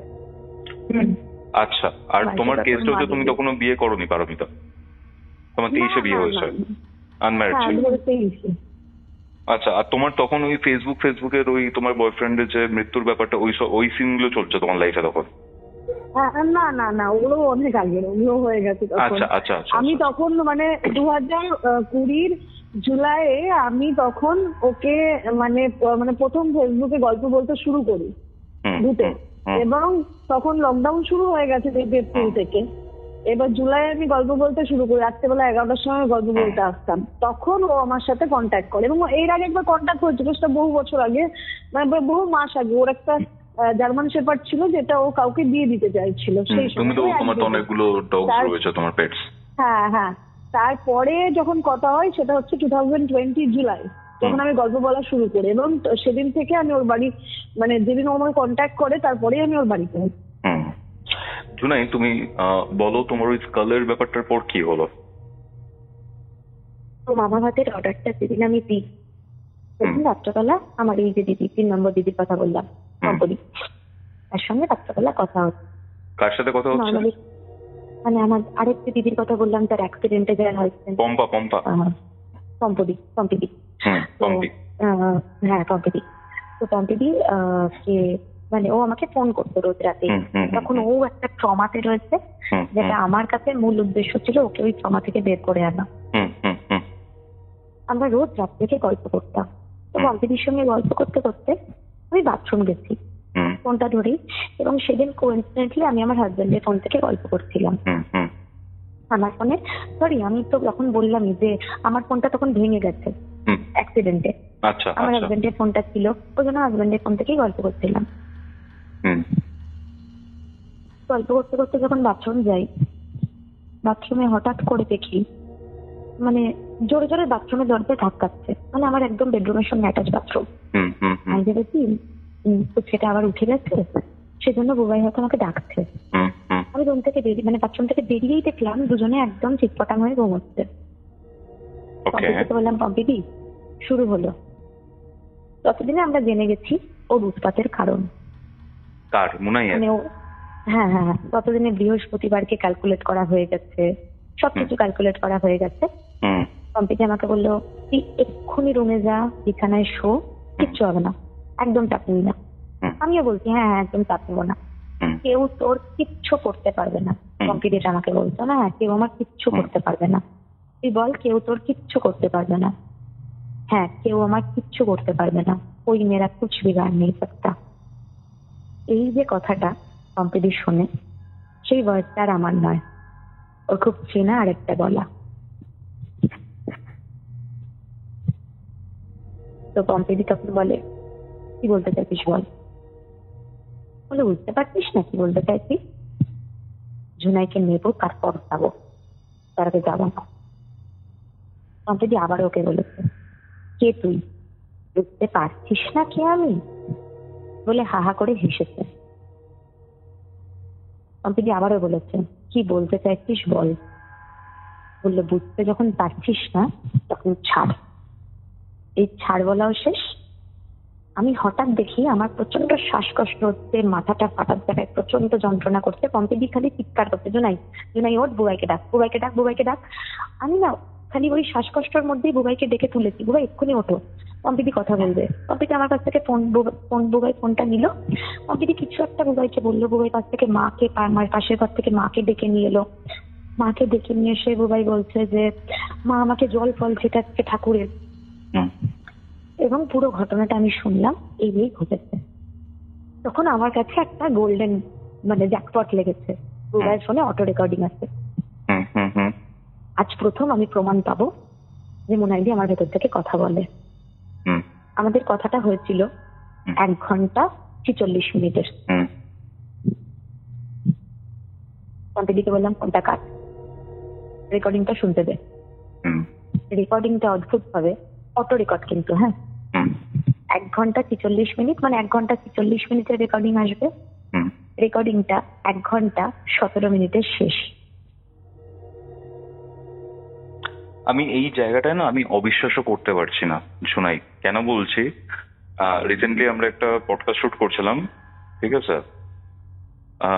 যিনি কথা বলছিলেন, মানে আমার কৌস্তবের একটা চ্যানেলের জন্য যিনি কথা বলছিলেন, 3টেই কিন্তু রেকর্ডিং চলছে, 3টেরই কার্ড মেমোরি এনাফ রয়েছে, সব শুট চলছে, সব রেকর্ড হচ্ছে। গেস্টের যে ক্যামেরাটা ছিল সেই ক্যামেরাতে একটা পার্টিকুলার 20 মিনিটের যে ফুটেজ সেটা ফুল মিসিং ছিল। আমি মানে আমি নিজে ফিল না করলে আমি অবিশ্বাস করতাম এই জায়গাটা। 1 ঘন্টা 17 পর আর রেকর্ডিং হয়নি, অবিশ্বাস করতাম অটো রেকর্ডিং যদি থাকে, কারণ এত বছর কল রেকর্ডিং করছি, আমি জানি ব্যাপারটা। তো আমি তারপর থেকে না সবাইকে জিজ্ঞেস করতাম, সব মিথ্যে, সব আমার সাইকোলজিক্যাল ডিসঅর্ডার, আমি পাগল, আমি মানছি। তাহলে এই রেকর্ডিংটা কে মুছল? অটো রেকর্ডে 1 ঘন্টা 46 মিনিটের রেকর্ডিং, 1 ঘন্টা 46 মিনিটের রেকর্ডিং। এটা জুলাই, জুন।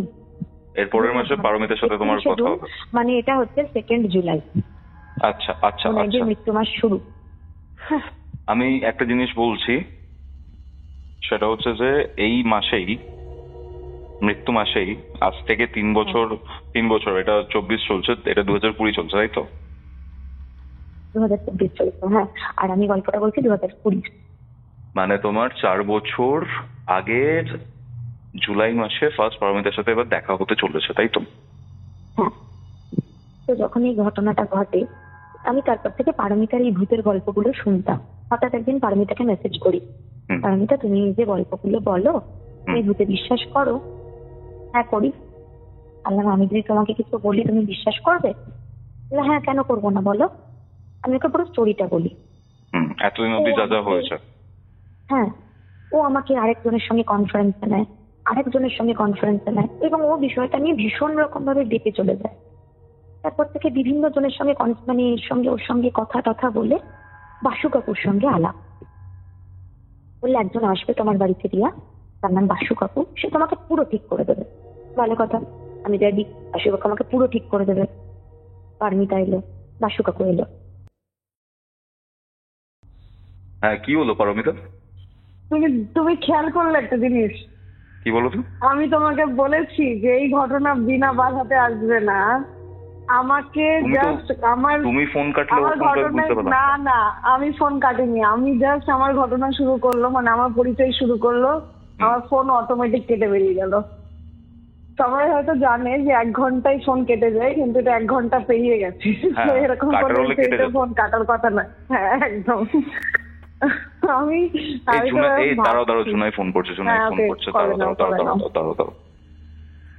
এটাই ছিল আজকের এপিসোড। আজকের এই এপিসোডটা কেমন লাগলো সেটা কিন্তু কমেন্ট করে জানাতে ভুলবেন না। মুনাই ঝুনাইয়ের এই ঘটনাটা এখনো অসম্পূর্ণ, এখনো বাকি রয়েছে 4 বছরের ঘটনা। মুনাই ঝুনাইয়ের সেকেন্ড পার্ট কি আপনারা চান সেটা কিন্তু কমেন্ট করে জানাবেন। ভিডিওটা ভালো লাগলে অবশ্যই লাইক করে শেয়ার করে দিন এবং সাবস্ক্রাইব টু কিউরিও ফাইট। তাহলে চলুন দেখা হচ্ছে পরবর্তী এপিসোডে, যেটি আসছে বৃহস্পতিবার দিন দুপুর 3টের সময়।